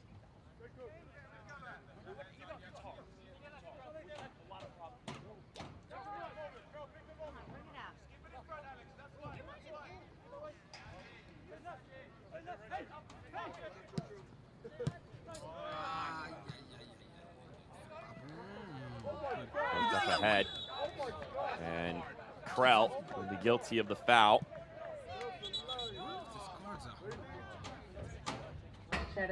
Now those two substitutions for Chattanooga will come in. So Daniel Mangarov, the only change in the starting lineup, will come off, and Anthony Garcia will take his place. And Alex Krell, who was on a red-hot goal-scoring streak, we'll see it come to a conclusion here. He had 5 straight with a goal, including a brace last game.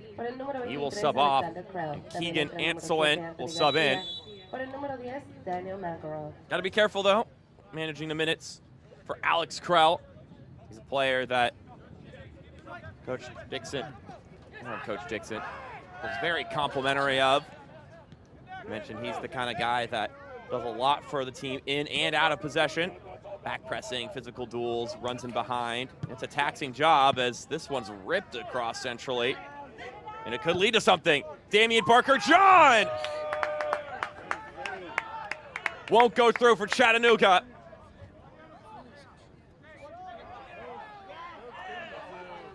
Jones can't quite keep possession here.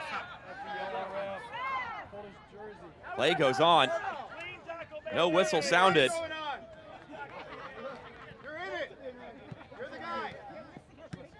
Chayap. Over to Damian Barker John. The idea was there, but it couldn't be executed.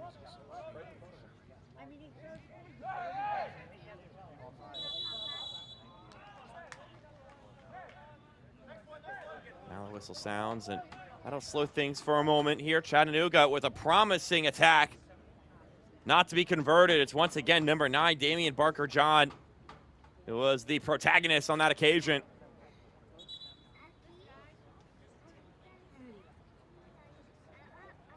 As I was saying about Krell, he plays a taxing position, and they want him around for the whole season, not just for this stretch, so they're not going to take any chances there. So he goes to the bench. And his goal-scoring streak is snapped.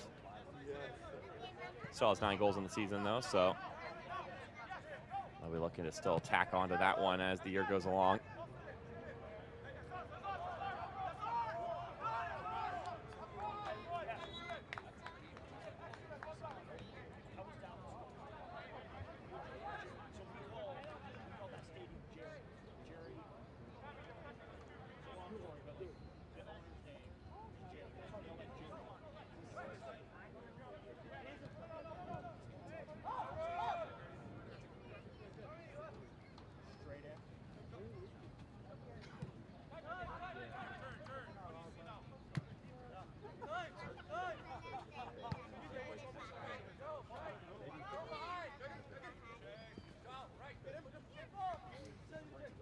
Barker-John. Squaring it in the middle, but good read there. Oh, but the pass afterwards, just a little loose. I love that from Muzu. Just couldn't finish the job, and that'll be kept in by Brennan Klein as he rushes towards the byline. Keeps it in bounds, scoops it up, prevents the corner kick. 4th straight start for the goalkeeper, Brennan Klein, after having not made an appearance up to that point this season. The player that Matt Pilkington has described in the past as always ready and trains really well. Good confidence in his ability to help the team and do his part, and he's had to make some saves here and have some wise moments to help his team stay at this 1-1 scoreline and then participate in the start of the distribution.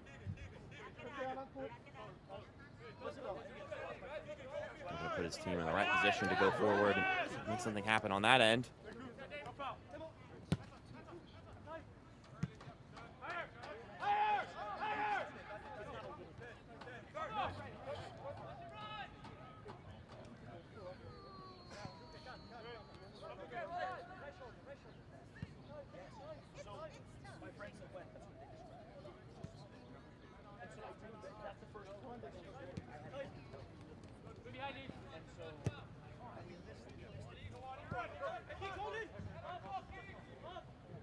McGrath nodding this one forward. Rolls it to Damian Barker-John. He taps it to his left. Robertson will let it go.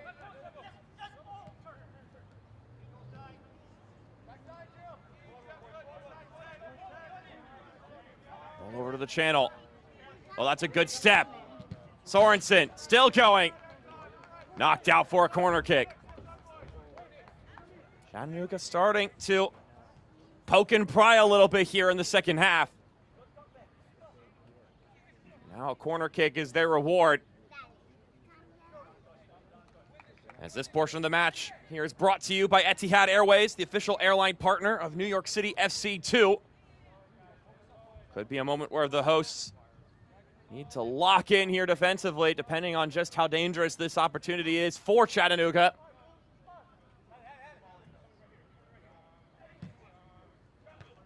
Ripped in, and well, it made contact, but wouldn't have counted anyway.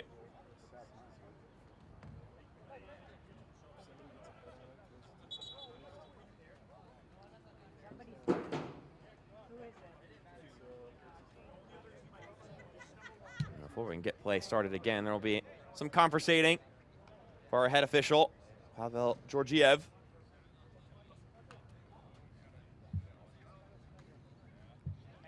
Training staff waved on as we're going to get a trio of substitutions. Substitutions for New York City. NYC in the FC 74th 2. minute, coming on is number 77, Johnny Lopez. He replaces number 75, Drew Kerr.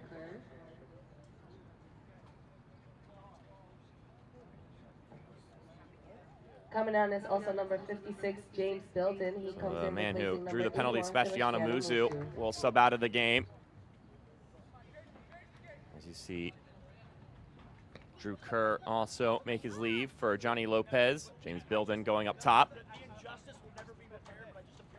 And then lastly, number 92, Lucas Lepino, comes it's a very replacing number 93, small difference Alhaji digit-wise Sam. in the First cambio substitution. junior season en el 93, minuto 92 74, swapping. entró por el número 56, Lucas James Lopez, Lepino por el número will 81. sub on. Sebastiano Musu también entró el número 77, Johnny Lopez. Alhaji Sam Por el número 75, will Drew take his Kerr, leave. y So también once el again, número 92, Lepino for Sam, Lucas Lepino entró por el Lopez número for 93, Kerr, Alhaji Sam. and Bilden for Muzu. Bilden was the one who was in the starting lineup on Wednesday. Muzu took his place, and now it'll be the opposite here.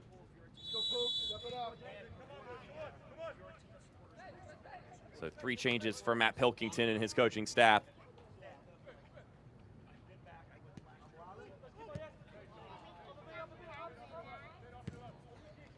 And now with 15 minutes to go, will those changes be what propels NYCFC 2 over the line? Both sides looking to get a goal and claim all 3 points here.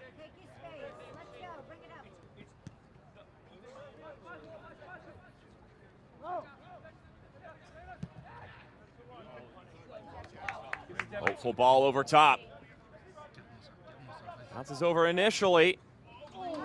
Rolled in centrally. Noah's there on the receiving end. Streaking to it is Lopez. Lopez jukes inside, finds an open man, and the header is bouncing wide, never to go on frame.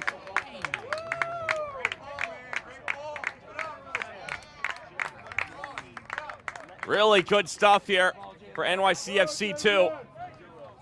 The flash to the back post is exactly the run needed. And it was just the last bit of execution that was lacking.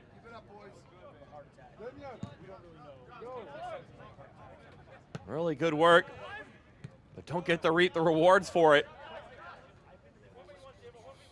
Damian Barker-John now on the other side. Sliding into the middle, turned back to him. McGrath trying to wind around the outside. He shielded off nicely. Jones couldn't swerve through. Standing tall defensively there. Cooper Flax, not just a goal scorer.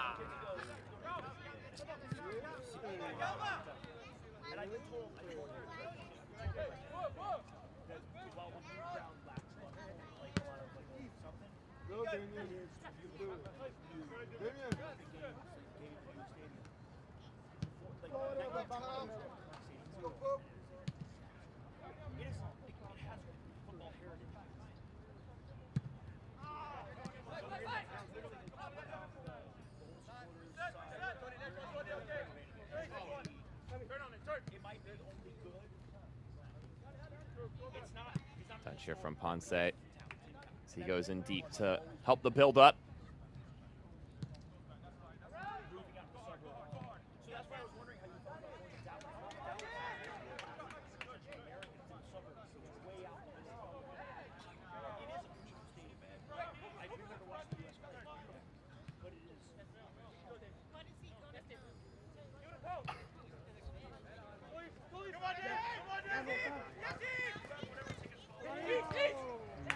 Chayok able to keep this one in bounds. Damian Barker-John with some real estate. Barker-John! It worked as both a shot and a pass, and neither of which could find the promised land. Anselin just inches away. That left post just inches to the right. Just off target on both fronts.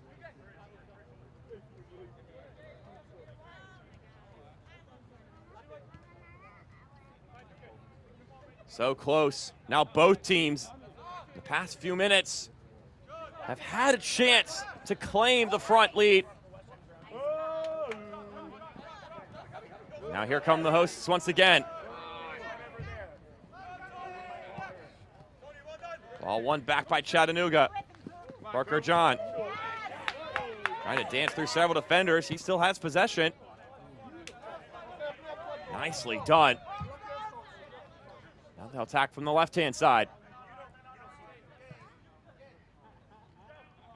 Sorensen.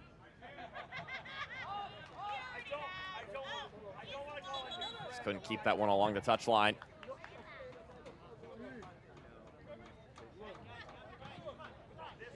Substitution waiting at the midfield line. And it will be executed here. So Isaiah Jones will take his leave, and Luke Husakiewski for number 47, sub into the Isaiah match. Jones. Cambio de Chattanooga en el minuto 80, entra con el número 18, Luke Husakiewski. Once again, Por el Jones número out, 47, Husakiewski Isaiah in. Jones. We are just a couple seconds away from hitting that 80-minute threshold with just 10 more minutes plus stoppage time to go. Either side have been able to break through here in the second half. And only recently has either side really had a genuine opportunity in the second 45 minutes of action.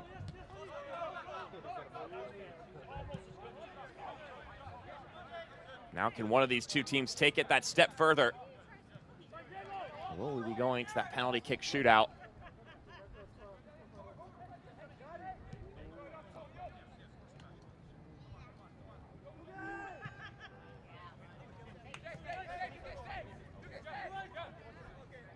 Cito. Squaring it to Loyola. How about that line breaking pass? Sending it forward. We'll find out wide. Here's Lopez. Bend to the middle. Good defending there from Husakiewski, who just got into the game. Chayap. Stuttering. He bit off a little more than he could chew. Duque out wide to Lopez. Returns to Cooper Flax. Scored the penalty kick goal to keep his goal-scoring streak alive here. Can he find another one? Make it back-to-back braces.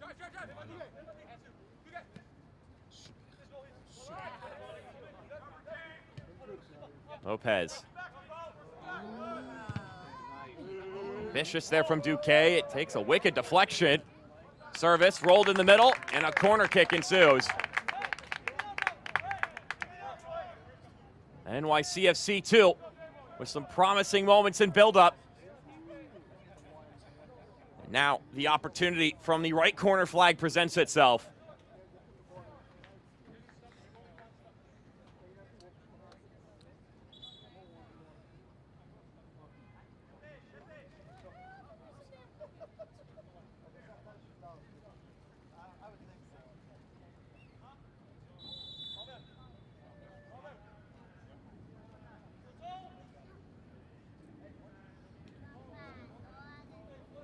Lovely subset.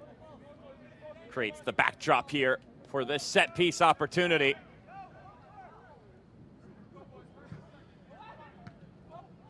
Low driven ball. Managed before counterattack could be sprung. Lofted back in, headed towards goal! The offside flag goes up. It won't count. Joao Loyola thought he had his second in New York City FC 2 colors, and Chattanooga's quick to restart.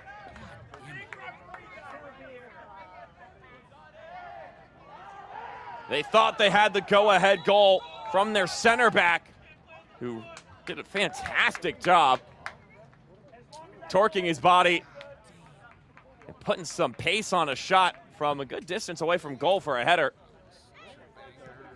Look at this here.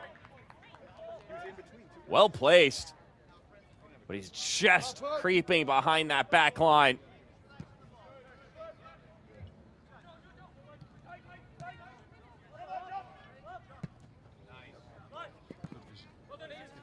Another close encounter that wasn't to be. Now the whistle sounds. It'll be a free kick for the visitors.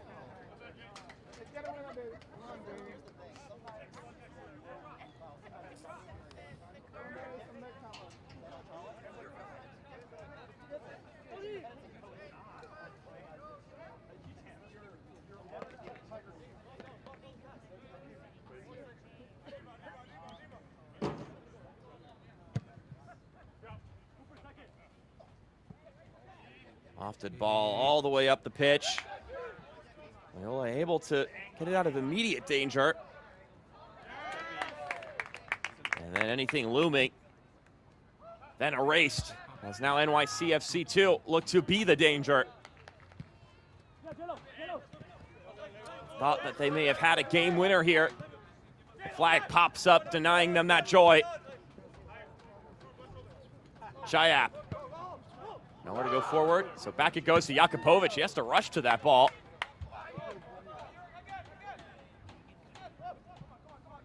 They're looking to give their fans something to chant about, as this one goes over to Damian Barker-John. Damian Barker-John. Oh, I mean, fantastic work defensively. Stout and unrelenting. Johnny Lopez stonewalling the winger.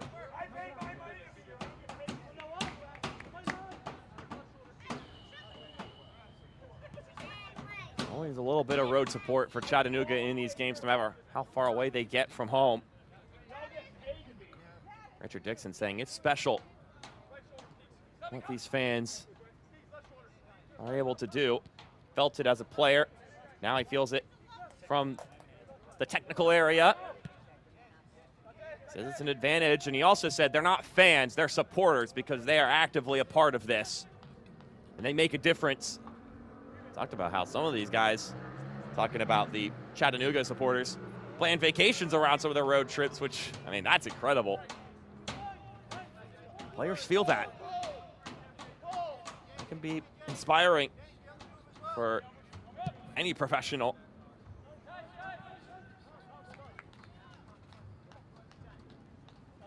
So big kudos to them and being able to provide that extra energy.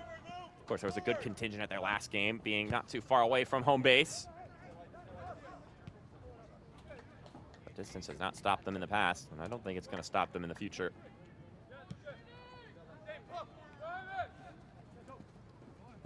But can they find something to cheer about here with just a couple minutes to go?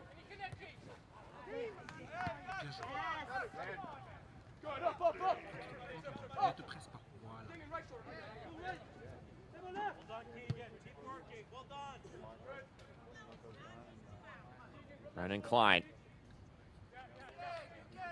Up to Loyola.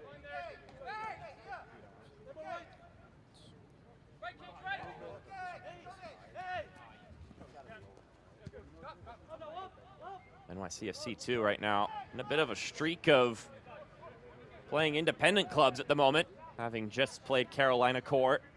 Of course, right now up against Chattanooga, and then they've got CT United up next, so always a good experience for young players to go up against a team with, well, more experience. You get tested and you get attacked in ways that maybe isn't the case when you're going up against these younger units.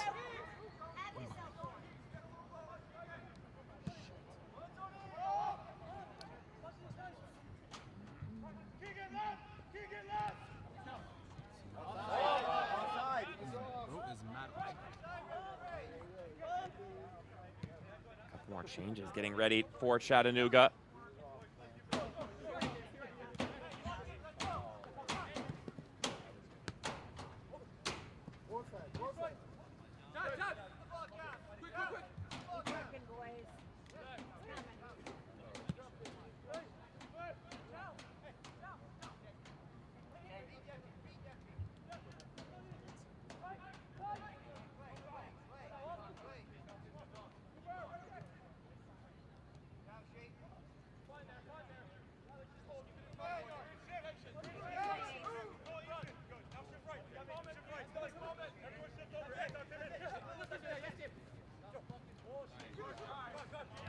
This one rolled forward.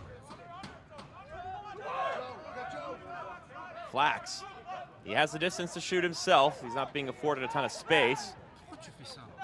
Anselin able to take the man off the ball, but it's poking around. Somebody's to claim here. It'll be the hosts who have it again. On the edge of the attacking half.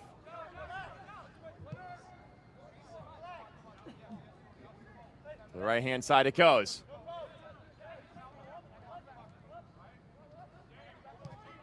Is there a late breakthrough here? Ball bouncing in the middle. Can it be settled down? It can be! The shot blocked away by Chayap.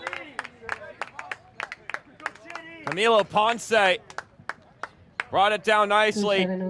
Cut into the middle. Coming on as number 29, Alexis Arrua, replacing number 33, Alex McGrath. But it wasn't to be as those two substitutions make their way on. Alexis Arrua subbing on for the captain, Alex McGrath. And then first goal scorer in this game, Damian Parker John, will sub off. And the hero of the last game for Chattanooga, Yuval Cohen, scored the stoppage time equalizer. Will sub into the game, open to conjure up similar magic in a second straight game.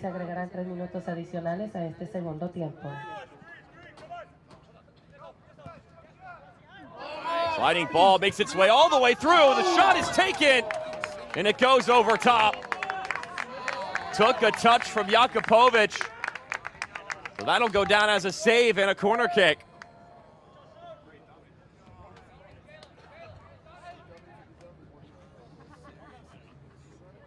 Sifting ball made its way all the way across. And the shot just wasn't to be there.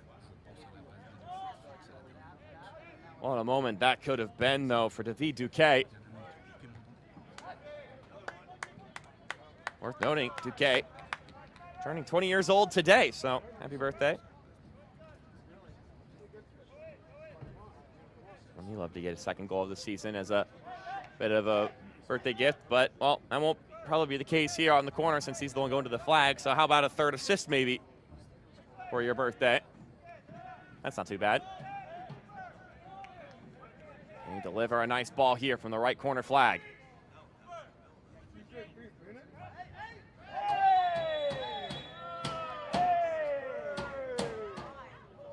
Chayap going down to the ground.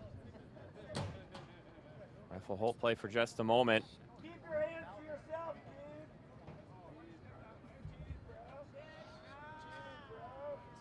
Looking for some late set piece magic here, NYCFC 2.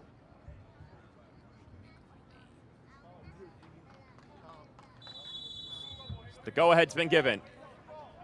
David Duque on the service.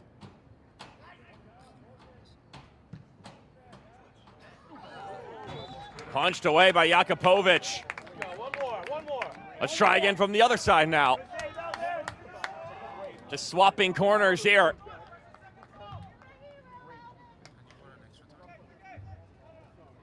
That one was dipping in tight to goal. Jakupovic just had to do something.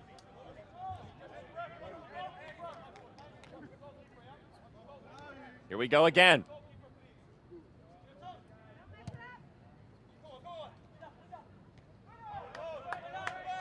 Got it away. This one will bounce out for a throw. Campos throws it quickly. Player goes down. This time, no penalty kick will be awarded.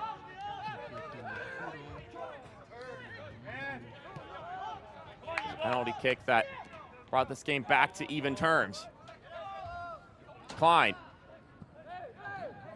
From one goalie to the other. So we've hit the 3 minutes. And our referee sounds the whistle. All tied up. It is 1 apiece, your final score. So both teams will get a point. And now we will move to penalty kicks here in just a moment to decide who gets that extra point in this first and only meeting this season. This is your first time watching MLS Next Pro action, then help catch you up on, you know, what it means to get to this point and go to penalty kicks. But until then, we'll step aside and we will decide who gets that extra point after this.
Back here for penalty kicks.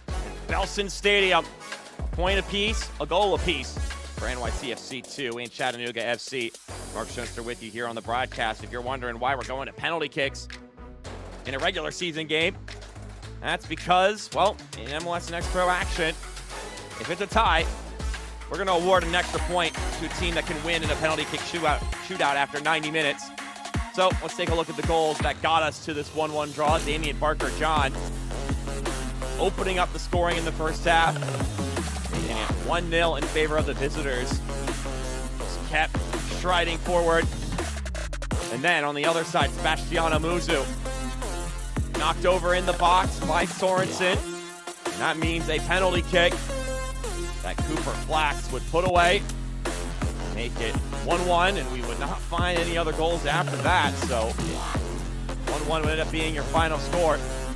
And now one of these two teams will be taking an extra point with them here this evening. Both sides have gone to a penalty shootout twice this season, so 2 draws apiece, and both of them are, well, 50% success rate in these penalty kick shootouts, with this being the second straight game that this Chattanooga FC team has gone to penalty kicks.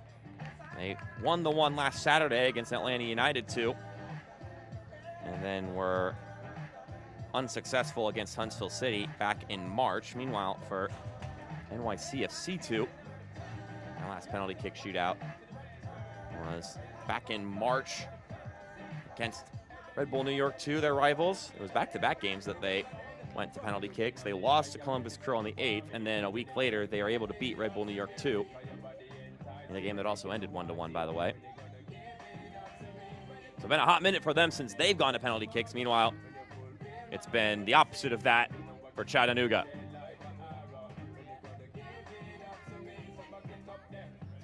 Our ref will give the instructions and conversation with our 2 goalkeepers, Brennan Klein and Eldin Jakupovic. Klein having to come up pretty big early on in this game. Jakupovic, the opposite, had to step up in the final stretches of this matchup to keep it at a 1-1 scoreline. And now we start taking those penalty kicks. And to the surprise of no one, it's Cooper Flax, who scored on a penalty today, that will get things going. Has now scored in 4 straight games. Flax converts once again. Scored one earlier today, scored one on Wednesday. Now he can continue his good form going into the next match.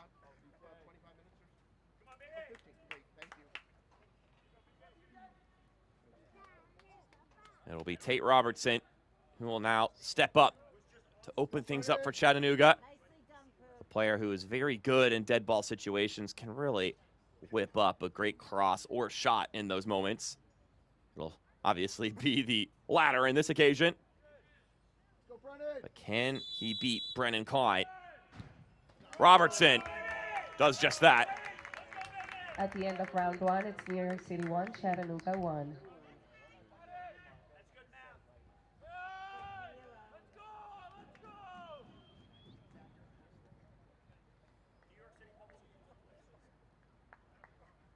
Goalkeeper will hand this one off personally, as Camilo Ponce will step up, 22 years old, from Amityville, New York.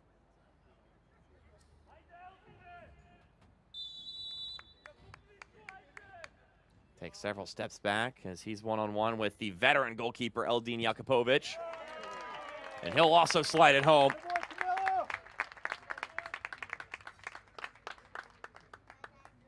You always wonder how much these penalty kick shootouts translate to penalty kick shootouts in knockout situations, because prior to MLS Next Pro adopting this rule set in the regular season, anytime you're in a penalty kick shootout, it's the highest of pressure environments where it's win or go home. And of course, that pressure, a little bit different in a regular season game. There's certainly still pressure here because these points could make a big difference between where you sit at the end of the season, especially when you think about it on a cumulative basis. But there's certainly a skill set, that could be translated from doing these more frequently. As this one is smashed into the bottom left corner. At the end of round 2, it's New York City 2, Chattanooga 2. A shrug and a conversion. As we are level at 2 apiece once again. Well hit, and now we are still perfect in this shootout so far.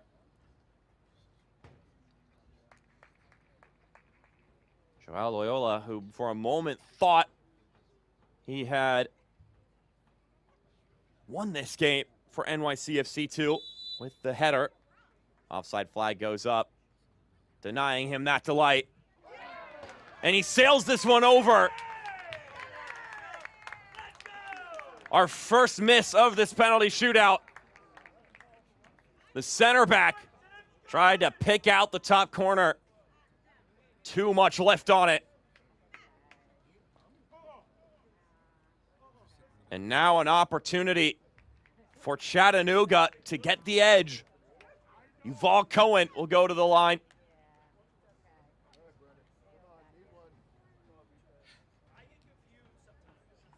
Hand delivered penalty ball from Eldin Jakupovic, puts it on the spot. Of course, Yuval Cohen's going to want to have his way with how he sets it down. It's all about recreating your penalty kick routine as picture perfect, as replicable as possible.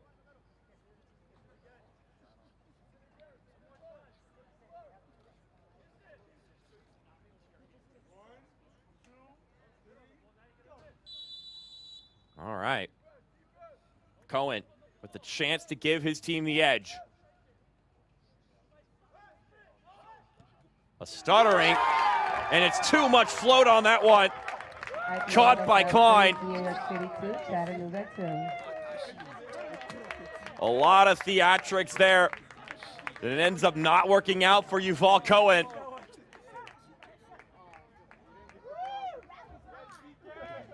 You even wonder if perhaps he fully stopped in that run-up, which you're not supposed to be able to do, but ultimately it won't matter to the goalkeeper, Brendan Klein. He's able to claim the save.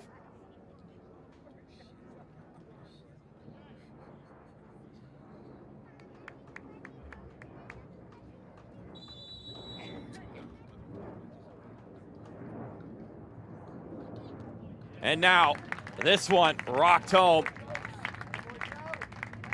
Joe Sacecki converting calmly. Bringing us back to converting waves in this penalty shootout.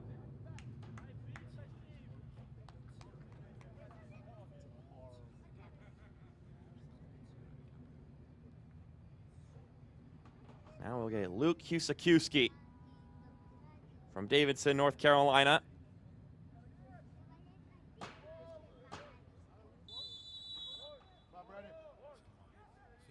Husakiewski. A light roller to the bottom left corner. Had the keeper diving in the wrong direction. Which means we are at sudden death territory. Both teams with 3 converted pens. 1 missed each. And any single one of these rounds could be the last. As we have gone like for like up to this point. It'll be Johnny Lopez, who came in and brought some energy as a guy off the bench in this match. Making some runs on the offensive side and blocking away a chance or two on the defensive end.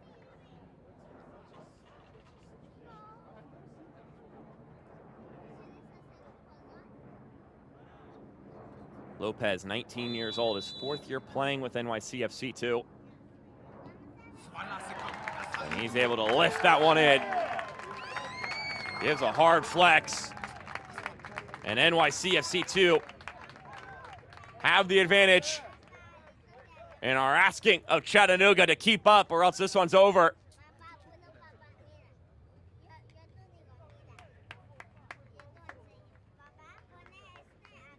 It'll be Farid Sarsar. The Argentine will settle this one down. He has to convert this one or the shootout is over.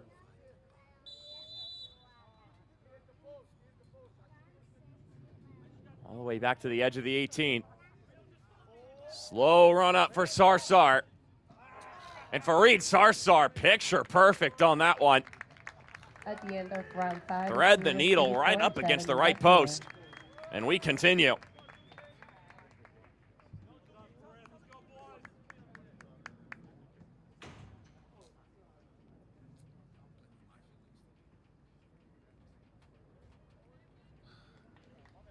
So now stepping up is David Duque.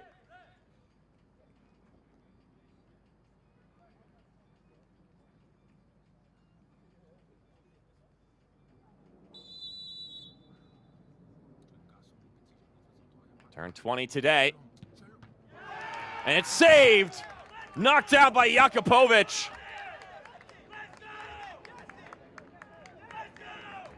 The veteran goalkeeper, Eldin Jakupovic, makes the stop. And now Chattanooga with a chance to win this one here.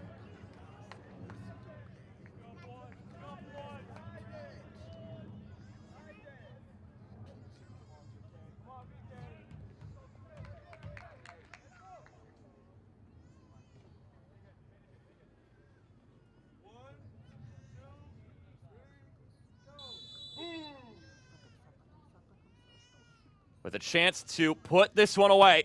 Stepping up to the plate. It's finished by Anselin.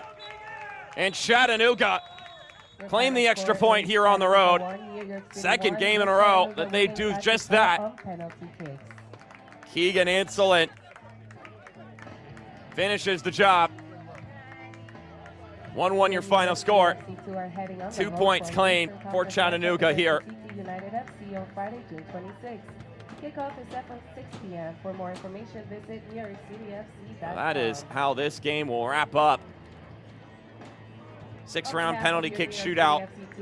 Finished by Anselin. Thank you for joining us, and please travel home safely. Good night. Now let's take a look at our man of the match tonight, which is presented by Adidas. It's going to be the first goal scorer in this game, Damian Barker-John. As we get another look at the goal that started everything here today in the first half. It was a little bit sunnier out as Damian Barker-John rushed forward, took a vicious cut inside. The ball took a deflection, fell back to him, and then he ripped it home to open up the scoring here. Helps Chattanooga get 1 point, and then in the penalty kick shootout, his teammates would earn the extra point for his side.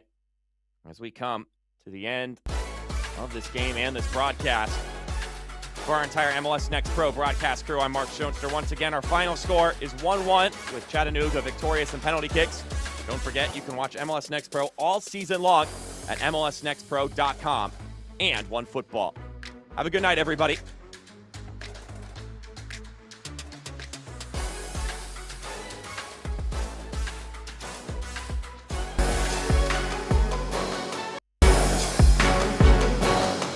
This copyrighted broadcast of Major League Soccer may not be retransmitted, reproduced, or rebroadcast without the express written consent of Major League Soccer.